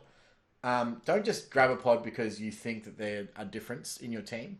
grab a pod because you honestly believe that they're going to at least average the person that you're going against and potentially maybe more. That's just a unique option. So there's a few reasons why, but at the end of the day, what you don't want to do is, again, this is a game about points. So you don't want to just pick another guy because he might average more. You want to be because he's got a good potential to average more. Yep. So what are we going with? So under 5%? Let's go under 10%. I think that makes it a little bit more viable to be able to do under 10%. Okay. So in defence, we'll start with Cade Simpson is 7.3% of sides. Which is crazy for a guy. Well, he should be able to match it pretty well. And He's had 13 seasons in a row of 92 plus. Yep. Absolute steal. So 7%, good option if you do want to go and buck the trend. That is insane. You know, so at least he won't get suspended as many times as Sicily will. Moving on, Shannon Hearn 3.5%, Jack Crisp 3.2%. So I think Crisp was injured though, working his way back from injury, so I probably wouldn't pick him so much. Hearn, no reason why he can't match up again, even though he's only done it once before. If Hearn doesn't average, say, 97 plus, I will be absolutely gobsmacked. I think he's probably just a little bit more expensive than kicking rules, I think, will help. He is 31. Yeah. It's his highest averaging return. He's been good for about 18 months, let's face it. That's two things. He just signed today another contract extension, so they obviously think that this year's not his last year. Yes. Which is fantastic for Shannon Hearn, and I really respect him as a captain. Unfortunately, I hate him from last year, but let's just put that to the side. And if you say one word about this, we'll actually murder you. He will 100% guaranteed be taking the most percentage of kickouts for the team. Yep. For any team in the AFL again. Who else is going to take kickouts? Shepherd? No, Shepherd does, but but not nowhere near as he'll much. He'll take more percentage than Lloyd. Yeah. The only person who may eclipse him for percentage is Witherden. That's literally the only person. So, like, if you think that the kickouts will have an impact, and he does obviously play on quite a lot before, but he's going to get so many. Like, I can't imagine a world where he doesn't average at least 95 and up to maybe 100, 102. Yep. So, massive pot. I think I've mucked around with it before. You could literally start a team of point of difference. You could. Like, not that that's going to be a good thing. No, but as in, like, you could start with like a Shannon Hearn and, like a Simpson and go against the trend of like guys that have like 40% ownership or 50% ownership. Okay, Jeremy Howe 1.8%, which I wouldn't recommend him because he had not much of a preseason either, and the cork that he had surgery on. Yep. Just quickly before we move on, because we just talked about Simpson, we just had T-Man Hawk just said didn't pick Simpson. Worried of having too many Carlton players in my SC team. Since I already have 4. That's fair. Now, no, I wouldn't worry about it if most of those are rookies, which I assume they are. So you probably have Cripps, Walsh, and Setterfield. Actually, who are you going to keep? Just Cripps. So Walsh and Setterfield won't be in there at the buys. No. Guaranteed. So I wouldn't worry about it. I mean, unless you literally have 3 or 4 premiums, which I don't even know if there is 3 or 4 premiums in Carlton. No, you're looking at Simpson and Cripps, and that's pretty much. Don't use that as a reason why you can't, because the rookies won't be in your team for too long anyway. So it's not a reason. Yep. Heater Shaw 1.6 and Hurley at 2.3. Again, with that Rose running bounces, bombs. With the running bounces, show us your Heater Shaw. Heater Shaw was the 10th. He did make top 10, and Hurley was only just outside the top 10. It came in 11th highest defender. So I think even Hurley. I still think Hurley will average well. I think he'll average you 96 or something. We got to make terms on that bet, by the way. What was it? Oh, Hurley versus Heater? So, for those that didn't listen to our podcast last week, by the way, if you do yourself a favour, listen to our top 10 podcast that we did with SuperCoach Elite. It was really fun, a lot of banter. We had a lot of fun. Back and forth. It's actually already our most played podcast for this season, which is pretty cool. Yes. And we updated ours a day later than the boys. We did, and it's also SuperCoach Elite's #1 podcast for the season. Oh, wow. That's really cool. So really cool. Obviously, people love that top 10 content, and I agree. I think it's a fantastic pod and a great way to do things. But Heath Shaw versus Michael Hurley is our first bet for the season. I'm on a Heath Shaw train. I'm going to hashtag bless him all season long. Oh, you will not. That's going to annoy me. That's going to annoy me. And you're on the Hurley train, so we'll see how that pans out. We have to think of terms for that one. But Luke Ryan as well, 3.9% ownership. Luke Ryan is massively underpriced, but I think there's a lot of value there. And in the intra-club as well, again, he impressed, was taking kickouts. So that view of Nathan Wilson's probably going to take them all, or take more than his fair share. No, that didn't happen in the inter-club. So we'll see how that progresses in the JLT, but one to watch for sure. And Jaden Short, 2.5% ownership. He's one that could actually push high. I doubt it, but I think that's pretty much it as far as guys that can push really high. Unless you're going down to the burn train. If you want really unique, Crozier, 428k is only 0.2% of teams, and he averaged 100 in the back end of I his actually year. love Crozier as a draft selection, but I can't bring Smoky myself... draft selection? No, I know, but in 0.2% ownership, you would be one of the only ones flying. If you've got balls the size of cannons, honestly, Crozier is your man. The only thing that could really hinder it is Suckling's back and fully fit. So I think that he comes in and plays as the main kick-out taker. Because, I mean, if you had Suckling in your team, would you not want to have him as a kick-out taker? But yeah, so it's interesting. Very interesting. Two more I want to go through. Hibbard is 3.8% of sides. Yep. So Hibbard could average you 90 to 95 quite easily if he gets the right role and he doesn't play spud football like he has been. And the last one is my Smoky of the month. It's Brendan Ellis, 1% ownership. So that is a massive pod, and there's obviously reasons why, but I'll let you go through it, mate. Well, he did average 90 odd last year, so the season before, should I say. Training in the midfield with Trent Cotchin. Apparently, they're priming him for a midfield role. He has averaged 100 previously. Not that I think he's going to get there, but for a guy that's 1% ownership, he will, looks like, get the position that could score well, and he has done it before for brief periods of time and for a season previously. He's going back to the role where he did average 100, though. That's the entire thing. So if you want a guy that's 387k and 1% ownership... You have to, again, massive kahunas to go into that. But so, I mean, if somebody wants to take that instead of a McGrath... I just want one guy out there who's listening to this podcast right now. I want one guy to go and select Brandon Ellis, and then I want you in 10 weeks' time when he's averaging 95 to be like, oh yeah, I'm the guy that chose Brandon Ellis. Nah, 100. Straight up 100. You can't say 95. He's having 95 from 387,000. Yeah, mate, so I'd take it. Yeah, okay, fair call. Okay, so let me just change this now. We'll go through the forward line. Change these filters out. So get rid of these rucks. What's going on? Alrighty. So Tom Hawkins, 1.4% ownership, considering he was the second highest forward. I wouldn't advocate Tom Hawkins as a guaranteed 100 plus again. No. I think it was a bit of an out of the box, and we both agreed. He's on my draft ratings at about a 90 average. But yeah, so I can't see a 90. No, as in, I'm putting him at 90 because there's guys that'll average a lot in between that. I honestly think, worst case scenario, still going 95. Didn't you pick him in your... I think he's still top 10. Yeah.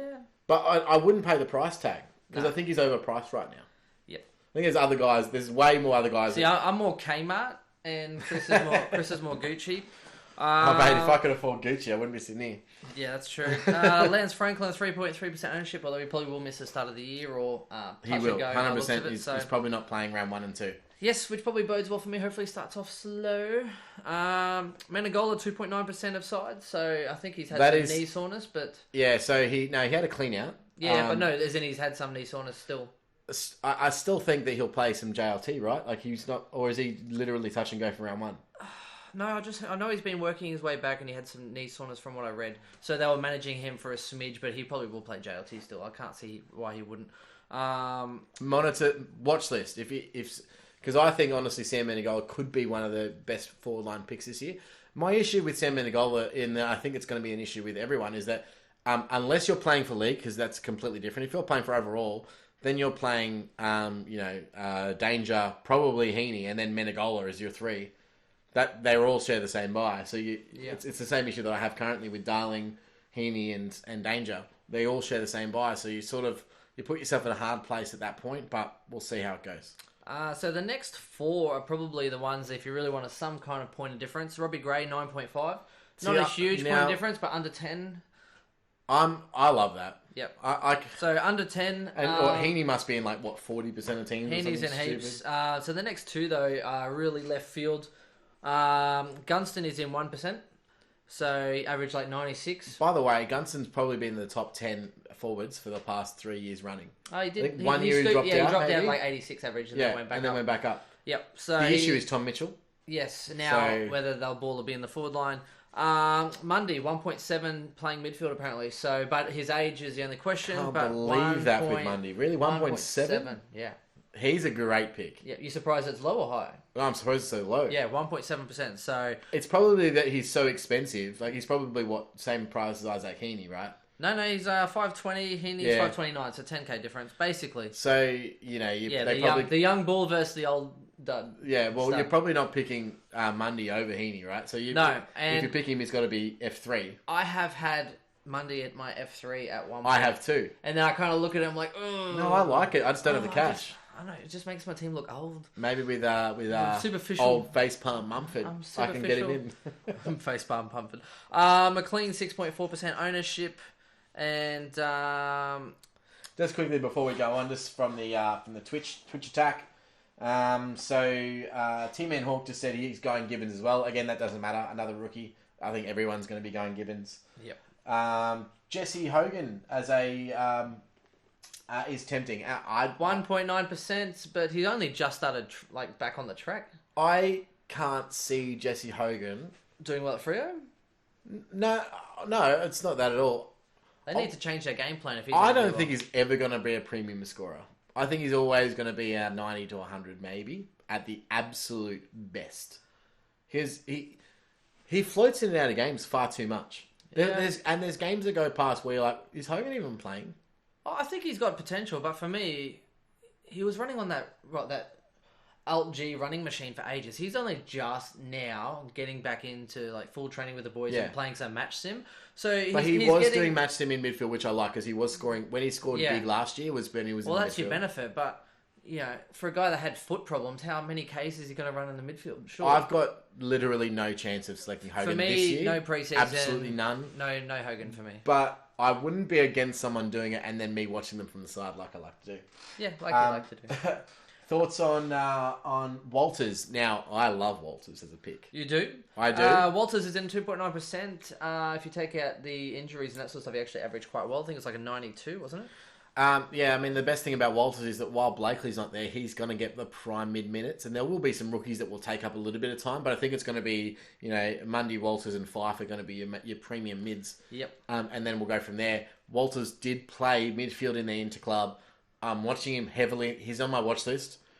He could pop into my team. But like we said in the top 10, the issue is not that he can't average well. The issue is that if you're picking him, be prepared to have a week off here, a week off there, a week off here, and play 17, 18 games maximum.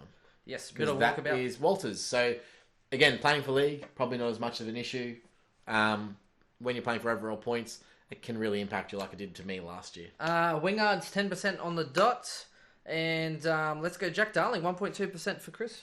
Thank you very much. So very, very much on the smoky. So you're running the risk on somebody there, so that's okay. I think Billings is also a super pod, isn't he? Jeez, 5% have gone for Trapper again. Oh my gosh. I'd rather go with the risk of Billings again over Trapper, surely. And Billings is cheaper. Billings is in 2.9% now. There's more need for him to play forward this year than there was last year. Billings has gone up 0.9% since I looked at it earlier. So what's Billings at 2.9. Well, I mean, so we've got 2 pods in our forward line. Still low. Now, quickly before we move on, so thoughts of having Westhoff in your forward line. Now, I am very against Westhoff, and there's one clear reason why. I can't see a world in which Westhoff is top 10 this year in a forward line. I can't see a world in that, to be honest. So, then you're paying way overs for a top 10 forward because he's way more expensive than, say, a Heaney or a Gray.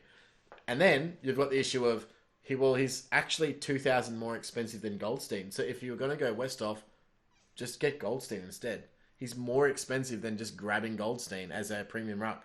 So it doesn't make sense to me to grab a Westhoff because I don't think he's anywhere near, he's not playing ruck this year.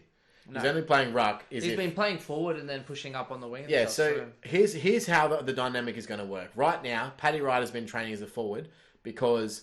Lysette? No, Dixon's out. But Dixon's injured, and he'll probably at least 2 to 3, maybe even 4 weeks before you'll see Dixon this year.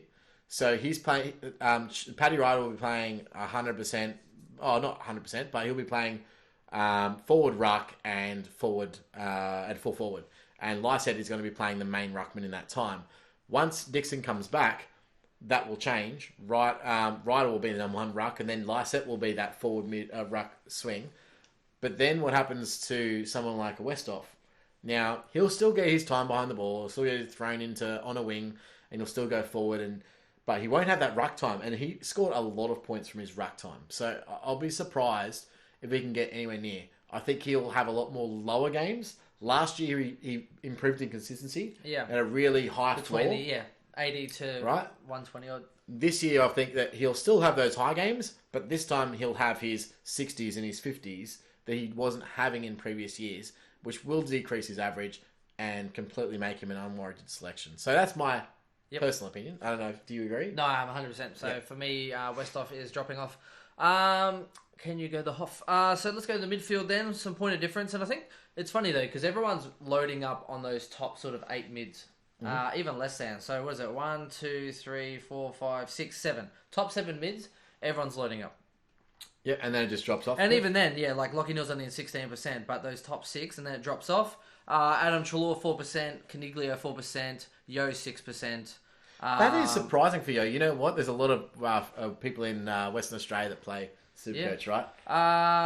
Bontempelli's at 5.1, who I rate to have a good year. Yep. But will it happen? That's just the thing. Dusty Martin 34.3%, so that's where people are going. They're looking for the value there.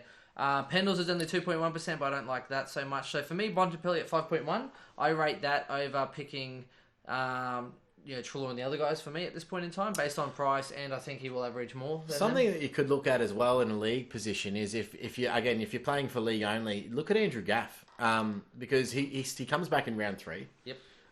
His consistency last year was outstanding, and I do not think his role will change this year either. No, and he's owned by 0.9% of sides. So have a look. I mean, who cares about the first 2 rounds if you're playing for league? Yep. No one and cares. if you're interested in going with our Smoky of the month, it is Seb Ross at 1.2% of sides.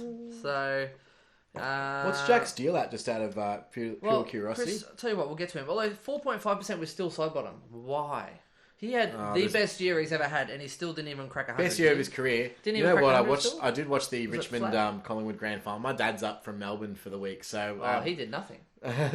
oh no, in the Richmond. The Richmond Collingwood one. He had 41 possessions and completely blew him out. When you don't pay attention to Steel Sidebottom, he will tear you when you won. Yep. So Crouch is if you want a 1% ownership player, that would who I'd recommend for Seb Ross. Sorry, Matty Crouch 7.1% ownership. He is pretty high, but I like it. It's an under 10. I think it's still. I think that's still a very good option. Very good option. Zeret is 10.7. Wow, will that's go up. really high considering he had a preseason injury. Which, if he does well, I assume that will go up. And has been listed to play in JLT 1, by the way, so on my watch list. Brayshaw 6%. I'm surprised by that. Rory Sloane 7.3%. I am surprised by that. He's well priced, but Taylor Adams 2.6. That's interesting. That's Zorko's gone up to a little bit, 3.4. It's because I've been pumping his tyres. You have been pumping his tyres. Tim Kelly's in 11%, by the way, in forward line, which is interesting. I find that very interesting. Jaeger's in 3.9. Go figure. Shuey 2.1 must be his price point. Dylan Shields in 10.5. So too many Essendon supporters play this game. Too many, and I think that'll pretty much round us out, I think, for the midfield. So, couple more comments from the Twitch there. We've got Ice Truck Killer says, Mundy wants to play Richmond every week. I'm sure he does, and I would love him to play Richmond every week. I love when Richmond lose. Sorry to the Richmond fans out there. Jaeger, fire. Someone's keen. So someone's keen on the Jaeger pod. I actually think Jaeger will have more responsibility, even though they're saying not to. We're going to share the load and... I don't think Jaeger's a terrible pick. Well, I just think that I'm not choosing someone who's literally last year he played most games. Yeah, most. He did average 100 in the back end of the year. So for me, at a draft rating, I've got him at 100 rating. 100, average. Maybe 105. Is that top 10? He's nowhere near top 10. There's no way Jaeger's top 10 this year. No. And if he does, I will do a challenge at the end of the year that the community right now call me out on it. At round 12 when he's averaging 115. Sure, I will design something and I'll do it. But there's no way he's top 10. If you're picking him to be a top 10 player, that's what you can only pick him at top 10. He's $500,000, right? Yeah, he's very expensive. He's not he can't be a stepping stone. I was just thinking, could we break your knees? Well, I'm not doing that. We'll pull the Jaeger. One of my knees already broken. Yeah, that is true. That is true. We'll make you eat your sock. So we've just got another couple that people want to look at: Warple versus or Libba. Jaeger, 0 strapping and was a clearance machine. I do rate him. I think he could go 105, but I'm not starting him in standard. For me, I'm looking at draft. I would go him a draft. Yeah. I would. Warple or Libba. So Warple, my views are on Warple.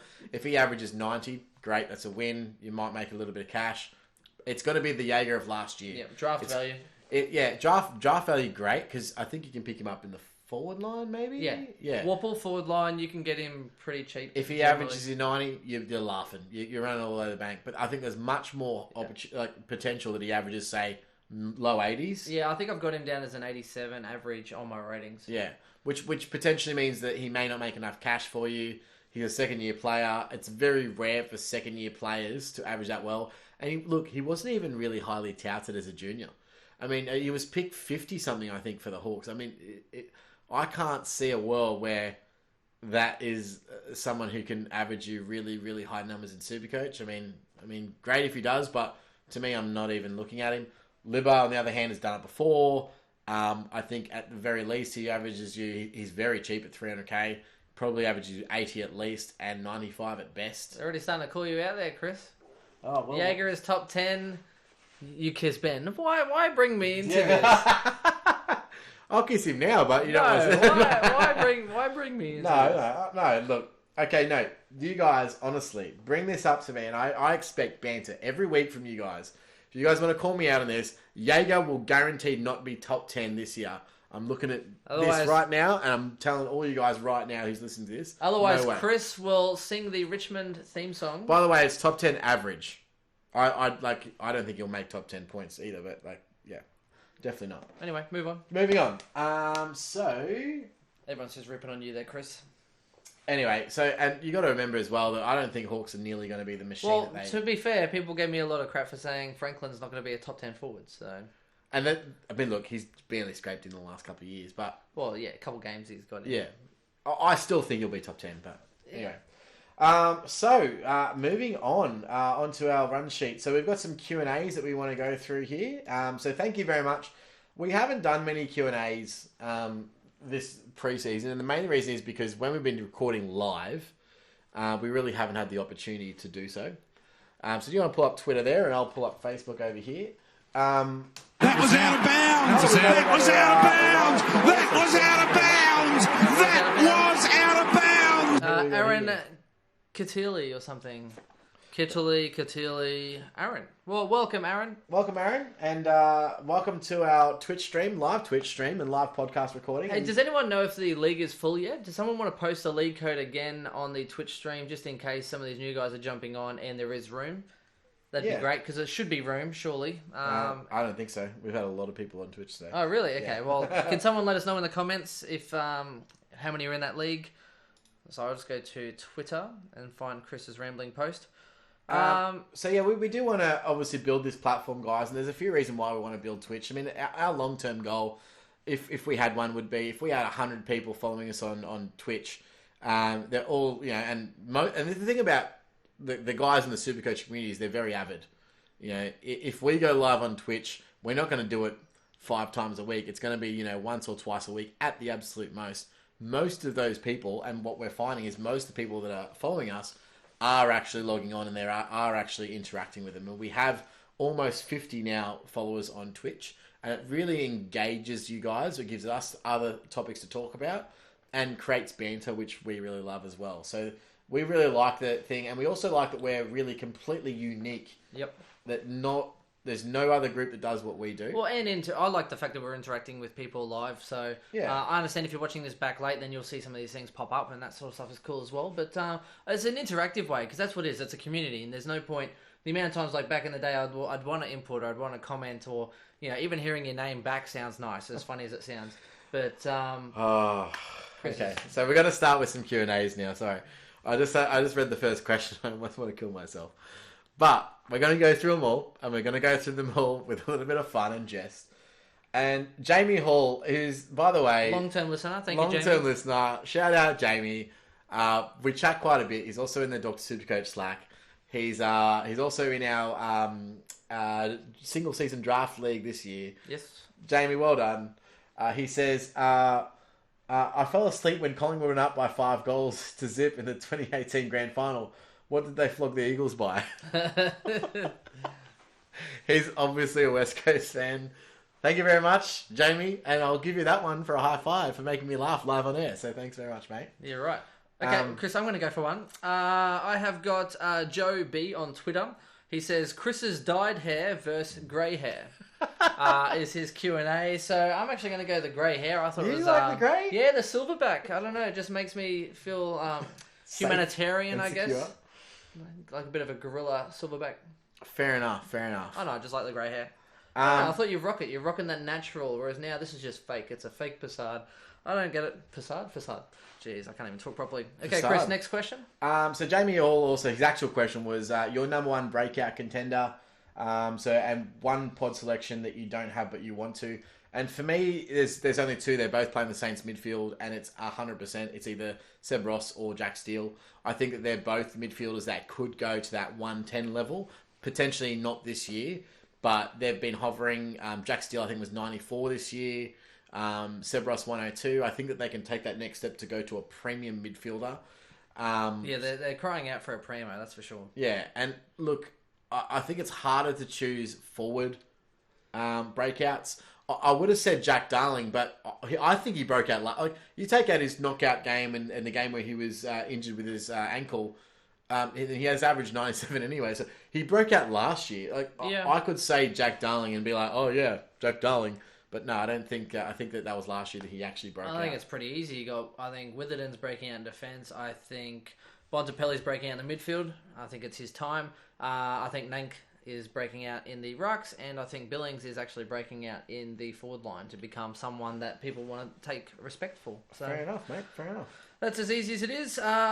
Jacob Johnson says, what primo structure will you be running at the start in each position? So if you were running a primo, I'm assuming it means... if you're running a primo position, you need to run like a 3-3 in defence, a 3-3 in the forward line, and then probably like a 5 in the midfield with a more expensive rook, so 200k with a couple of I mean, there's a couple of different thoughts on this, and it will depend on how you view the rule changes, I suppose, at the end of the day. My thing is that I am running mid prices this year, which I don't usually run this many. But I've only got, I mean, if I calculate them all, I've got 3. So, no, well, I mean, you could argue that Dane Zorko at 520k is a mid-pricer for midfield because the most expensive midfield is 700k. But I don't think that either. So, to be honest, I think that what most people are going to be doing, so a cookie cutter type field will be, say, 3 premium defenders with a mid-pricer, which most people are going to be running Zach Williams. Yeah, see, but even then, you were saying, like, I had Witherden as my mid-pricer, so I was having 2 primos, 2 mid-pricers. Yeah, but I don't consider Witherden as a mid-pricer. Yeah, see, I was. Well, it's like 455, so I think he's just over that threshold of a premium. 400. Yeah. Whereas, and then in the midfield, I think most people are going to be running 4 premiums, 4 Uber premiums. Yeah. And then, so you've got 5, so this is where your advantage is. Well, I'm hoping. But the 5th one's usually going to be a mid-pricer. It's going to be a lot of people aren't running Aaron Hall, but probably a Miles or a Libba. I would say those are the best 2, or Hannah's. That's most people. Yeah, apparently Liberatore's actually tearing it up, but he was tearing it up last year and then did another knee. So. Yeah. And then people are actually, a lot of people are actually going to rucks now with the lack of ruck to mid-price how many options. dropped away? Heaps. So I would say and a lot of them aren't gone. A lot of them are either Nankervis or Goldstein. Yeah, Goldie and even Steph's got quite a bit actually. So. And then most people, again, this is what most people are doing. This is what you would say a cookie cutter squad is 3 premium forwards with no mid-prices because they don't have the money. Toby Green in a few, but that's or... 2 heavily priced, which is going to be guaranteed Danger Heaney, and then the 3rd one is going to be a cheaper one, or maybe a Wingard or so. Yes. And then a Toby Green. Correct. Or a Danaher, which I don't really want to talk about. Oh, yeah. Now, 280k Danaher. The other way that people are looking is that the Robertson factor, which people are really on the Robertson train, and I'm just not on it. So. Robertson, Hanley, there's a few around that 280 to 300k mark. Yeah. There's which a lot. I know people want to look at that. It's just not what I'm. Yeah, that's fair. Okay, Chris, last question I've got here. Who will average more, Wither or Smith? I think we've answered that one already. Witherden, I think, hands down, will average more than Smith. If Smith hits 92, that's his absolute peak, in my opinion. Sorry, I'm just going to interrupt here quickly, Chris. Liam Clark, I'm going to pay this one, mate. This is actually a good question. He said, rate Dane Zorko's manners on a scale of green tea to coffee. Green tea to coffee. I want it one day. Which one's bad? One day we're Because going to he's- get big enough where Danes all go, like, we'll like ask Someone Brisbane will, or whatever. one to of be the Brisbane Lions players will probably listen to this at some point, and we keep Surely. ramming on about Zorko. And It'll be he's like Mitch Robbo or something. yeah, he'll You be see like, this on Twitch. Yeah, he'll be like, why the fuck do these guys keep ripping on Zorko? So they're like, hey, they'll be like, hey, Dane, did you like reject some guy trying to buy you coffee one time? And he'll have no idea. 100%. That's how That's much. 'cause you are forgettable, mate. That's Makes how sense. much it means to these little kids trying to, you have a big influence in These their kids. lives. Yeah, they remember it for ages. Fair enough. So we've got one for Tim Smith here.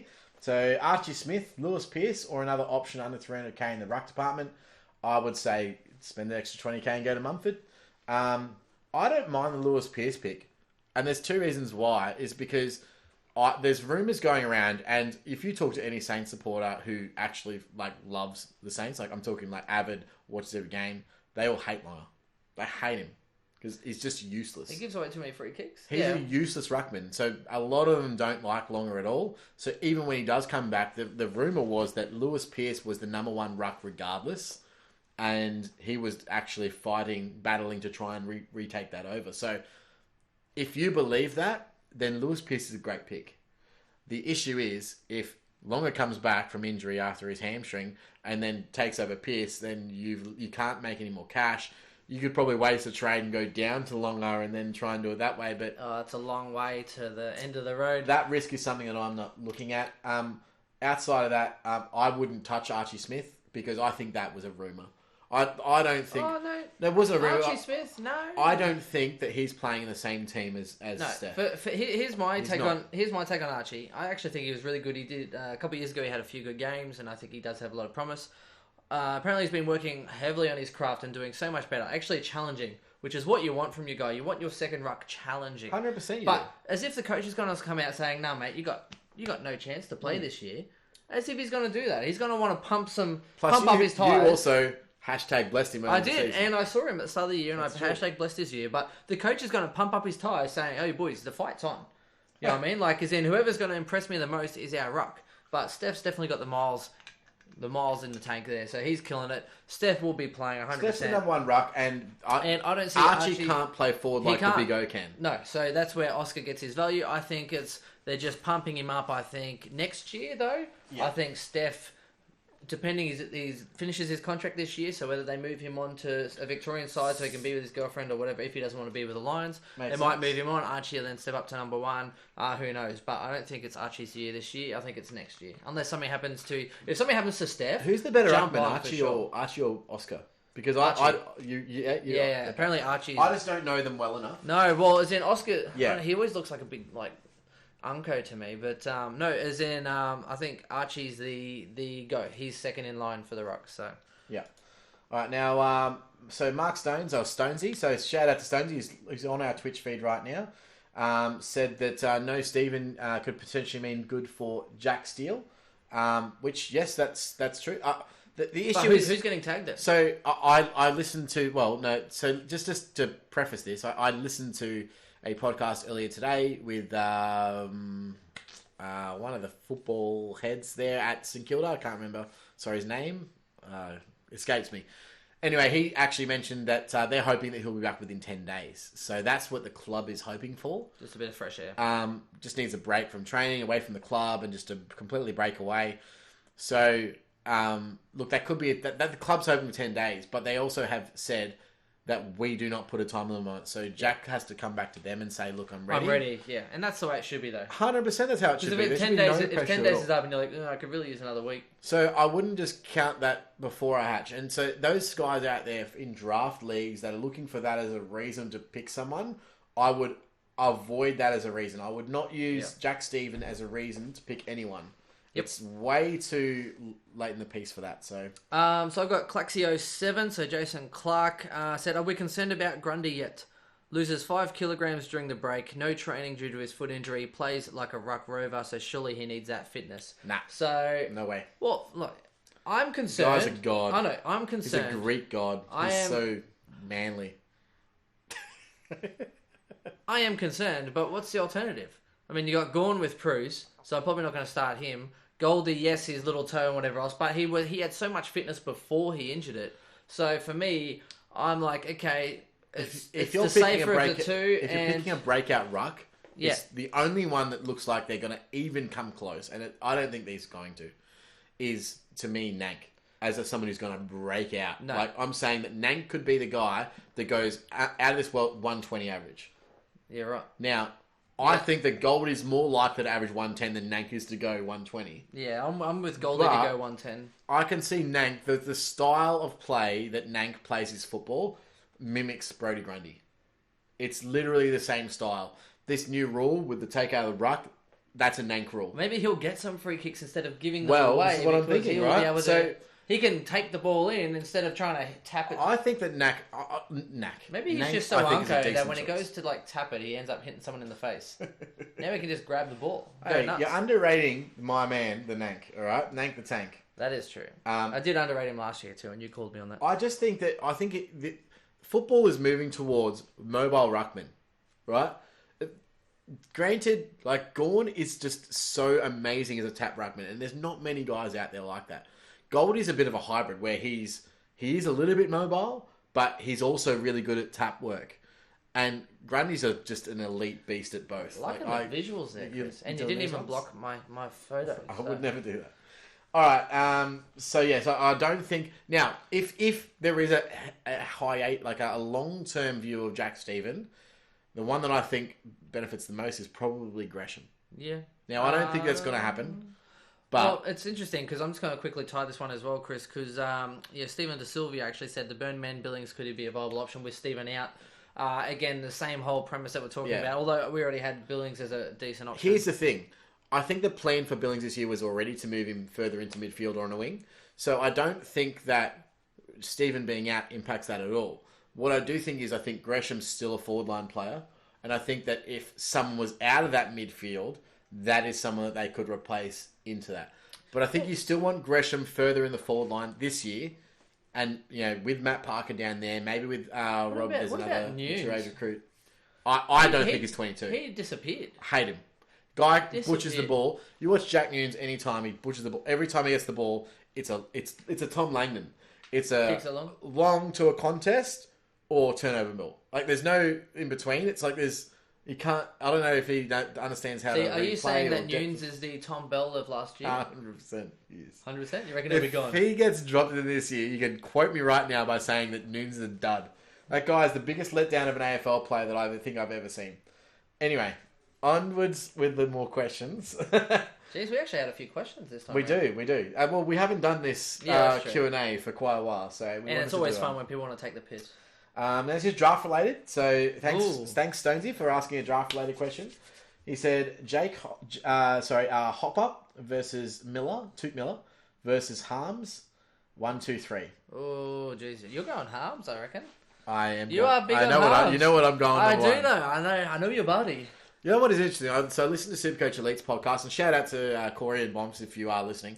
They did say that there's no mid prices in there that I would look at. James Harms, I tell you what, if he has a breakout, I'm saying, look, great draft value. Never pick him in. I would never touch him in standard. But he's someone that I can see potentially breaking out this year. A very unique pick and has massive draft value. I was looking for him late in our draft yesterday. He just went before my pick. I was like, damn it. I do love James Harms. I don't think Hopper's going to be a massive Supercoach player. I think Hopper's best, absolute best. Let's say he's the best version of Hopper is, say, a Callum Ward. No. Where he goes 105. The best version of Hopper is like an Ollie Wines. Well, like 98, 100. Yeah, 98, 100. I can't ever see him being a really viable, absolute gun player. I can't see that. I've actually got Hopper averaging 90, low 90s this year. Yeah, so for As in me... improving, but... So for me, 1, 2, 3, I would have Harms 1, Hopper 2, Toot Miller 3, only because Toot Miller tagging, and I don't think that's changing. So I'm going Hopper 1, Harms 2, and Tukey 3. Yeah, I think Hopper has the most upside for me, and I think Harms probably has the second most upside. So fair enough. Yep. I mean, Hopper could, by all accounts, pull an Oliver and go 110. I don't see it, but he has the most potential to actually break out. So that's me. Do you have any more on Twitter or just on the Facebook? That's it for the All right, we've got a couple more on Facebook. So Nelson Moody says, I would like Ben to talk me into starting Grundy and Gawn. 5 players you are both going to closely watch in the JLT. Okay, that's so I fair. can do that. Yep. I'll tell you why you can pick Goldie and Gorn. Not many people will. That is also true. I think one's 40% and 35% or something or other. So there's a lot of percentage that are choosing one or the other, and they're very expensive, which does not bode well for a lot of people. I agree. Here's why you should, if you are considering it. If they both start well, and I mean really well, no one's going to have them both.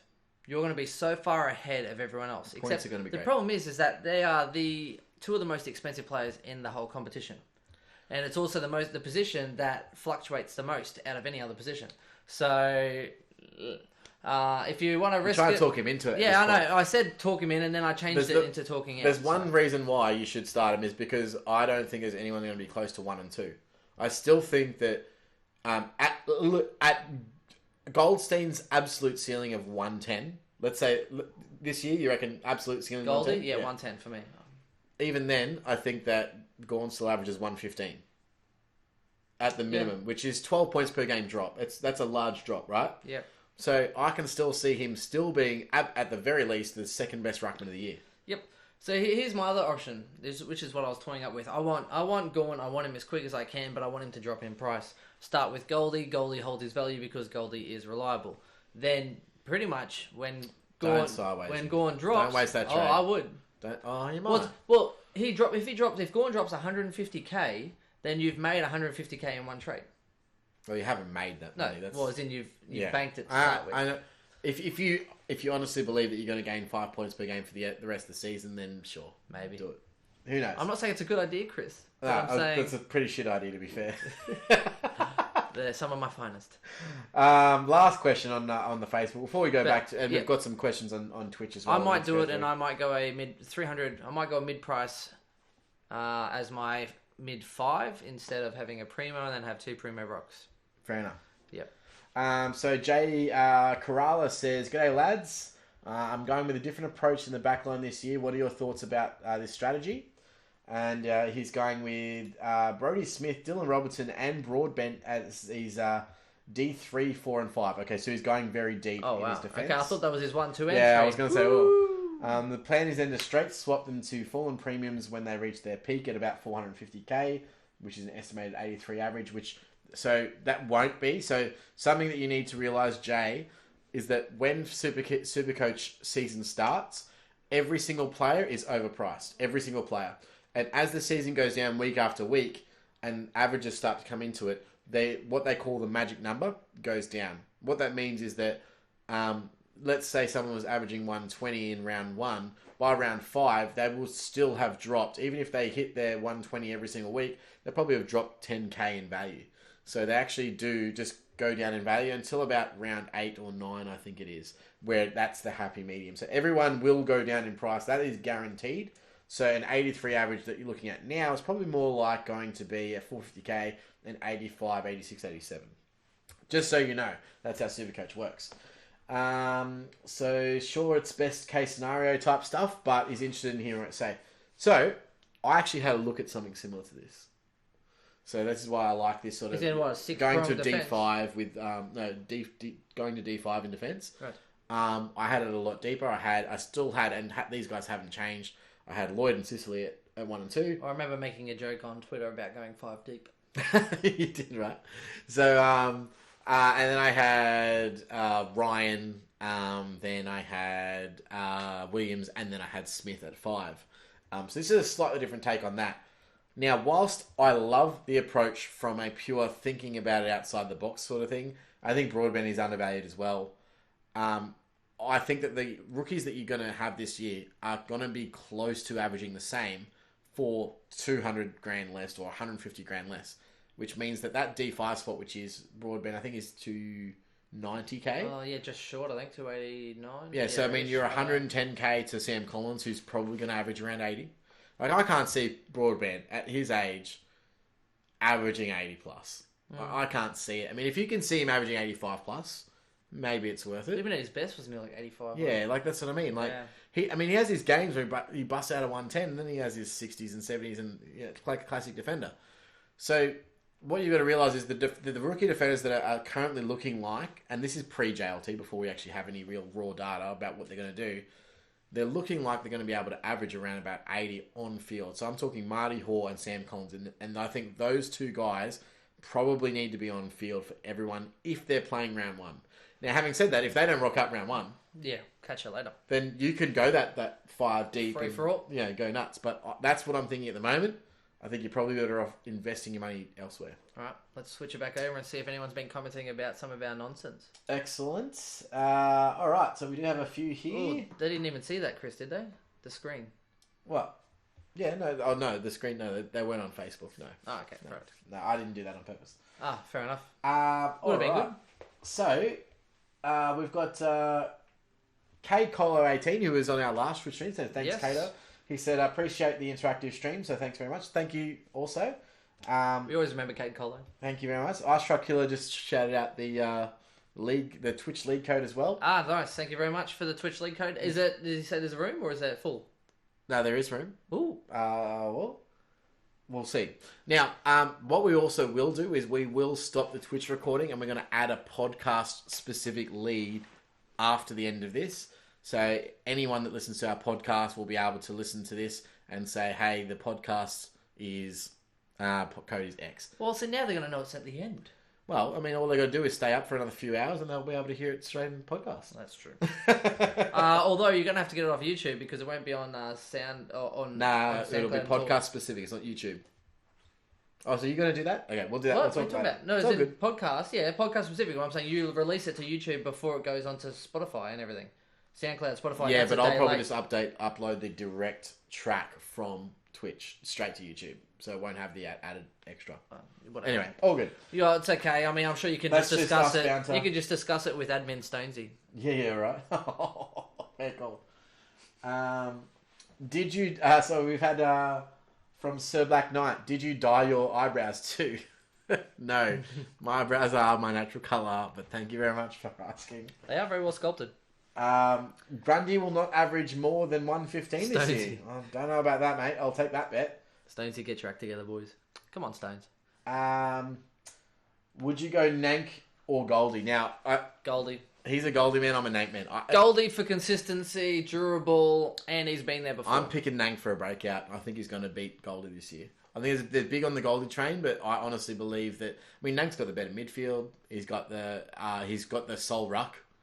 Well, come on. North have just spent so much money on their midfield, Chris. He also was number 1 for free kicks against last year, so all he has to do is tidy that up, and there's 10 points per game. Nah, he's got the Mumford bug.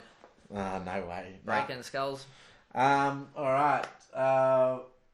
We've got. I think Taranto could be the next breakout. I love Taranto as a breakout. Yep. I don't have the balls to do it myself. I love other people out there doing it. Great draft choice. Yeah, I'd go in a draft. for Great draft choice. Absolutely tore it up in the interclub with Sydney, and I will be watching him in the JLT. Do I think he's going to be a 110 averaging player, which is my... So my benchmark is if I'm starting them, they must, 110. absolutely must be able to average Well, 110. otherwise, he could just pick a Bontempelli. Well, Zorko's there. Yeah. 520k. He's only like 25 or 30k more than Tim Taranto. Yeah. I'll just go Zorko. Like, I know he's been there. Yeah, twice. Yeah. You know what he's going to be able to produce. Like, you know, I can't do it myself, but I can see why other people are doing it. And if you're in the position where you've got, 485k, I think that's what he is, and you want to go you've got one midfielder to fill, I can understand why you would do it. Yeah, makes sense. But we'll see. Yeah, we've got Goldie averaging 128, back to 215. Nah, I don't think that's going to happen, mate. Get your act together, boys. Stonesy, marathon effort. Oh, thanks very much, mate. Yeah, it is a marathon effort tonight. We've gone quite along, so we won't get Colger for much longer. No worries. And then the last one is T-Man T-Man. Hawk says, cheers for the Twitch stream.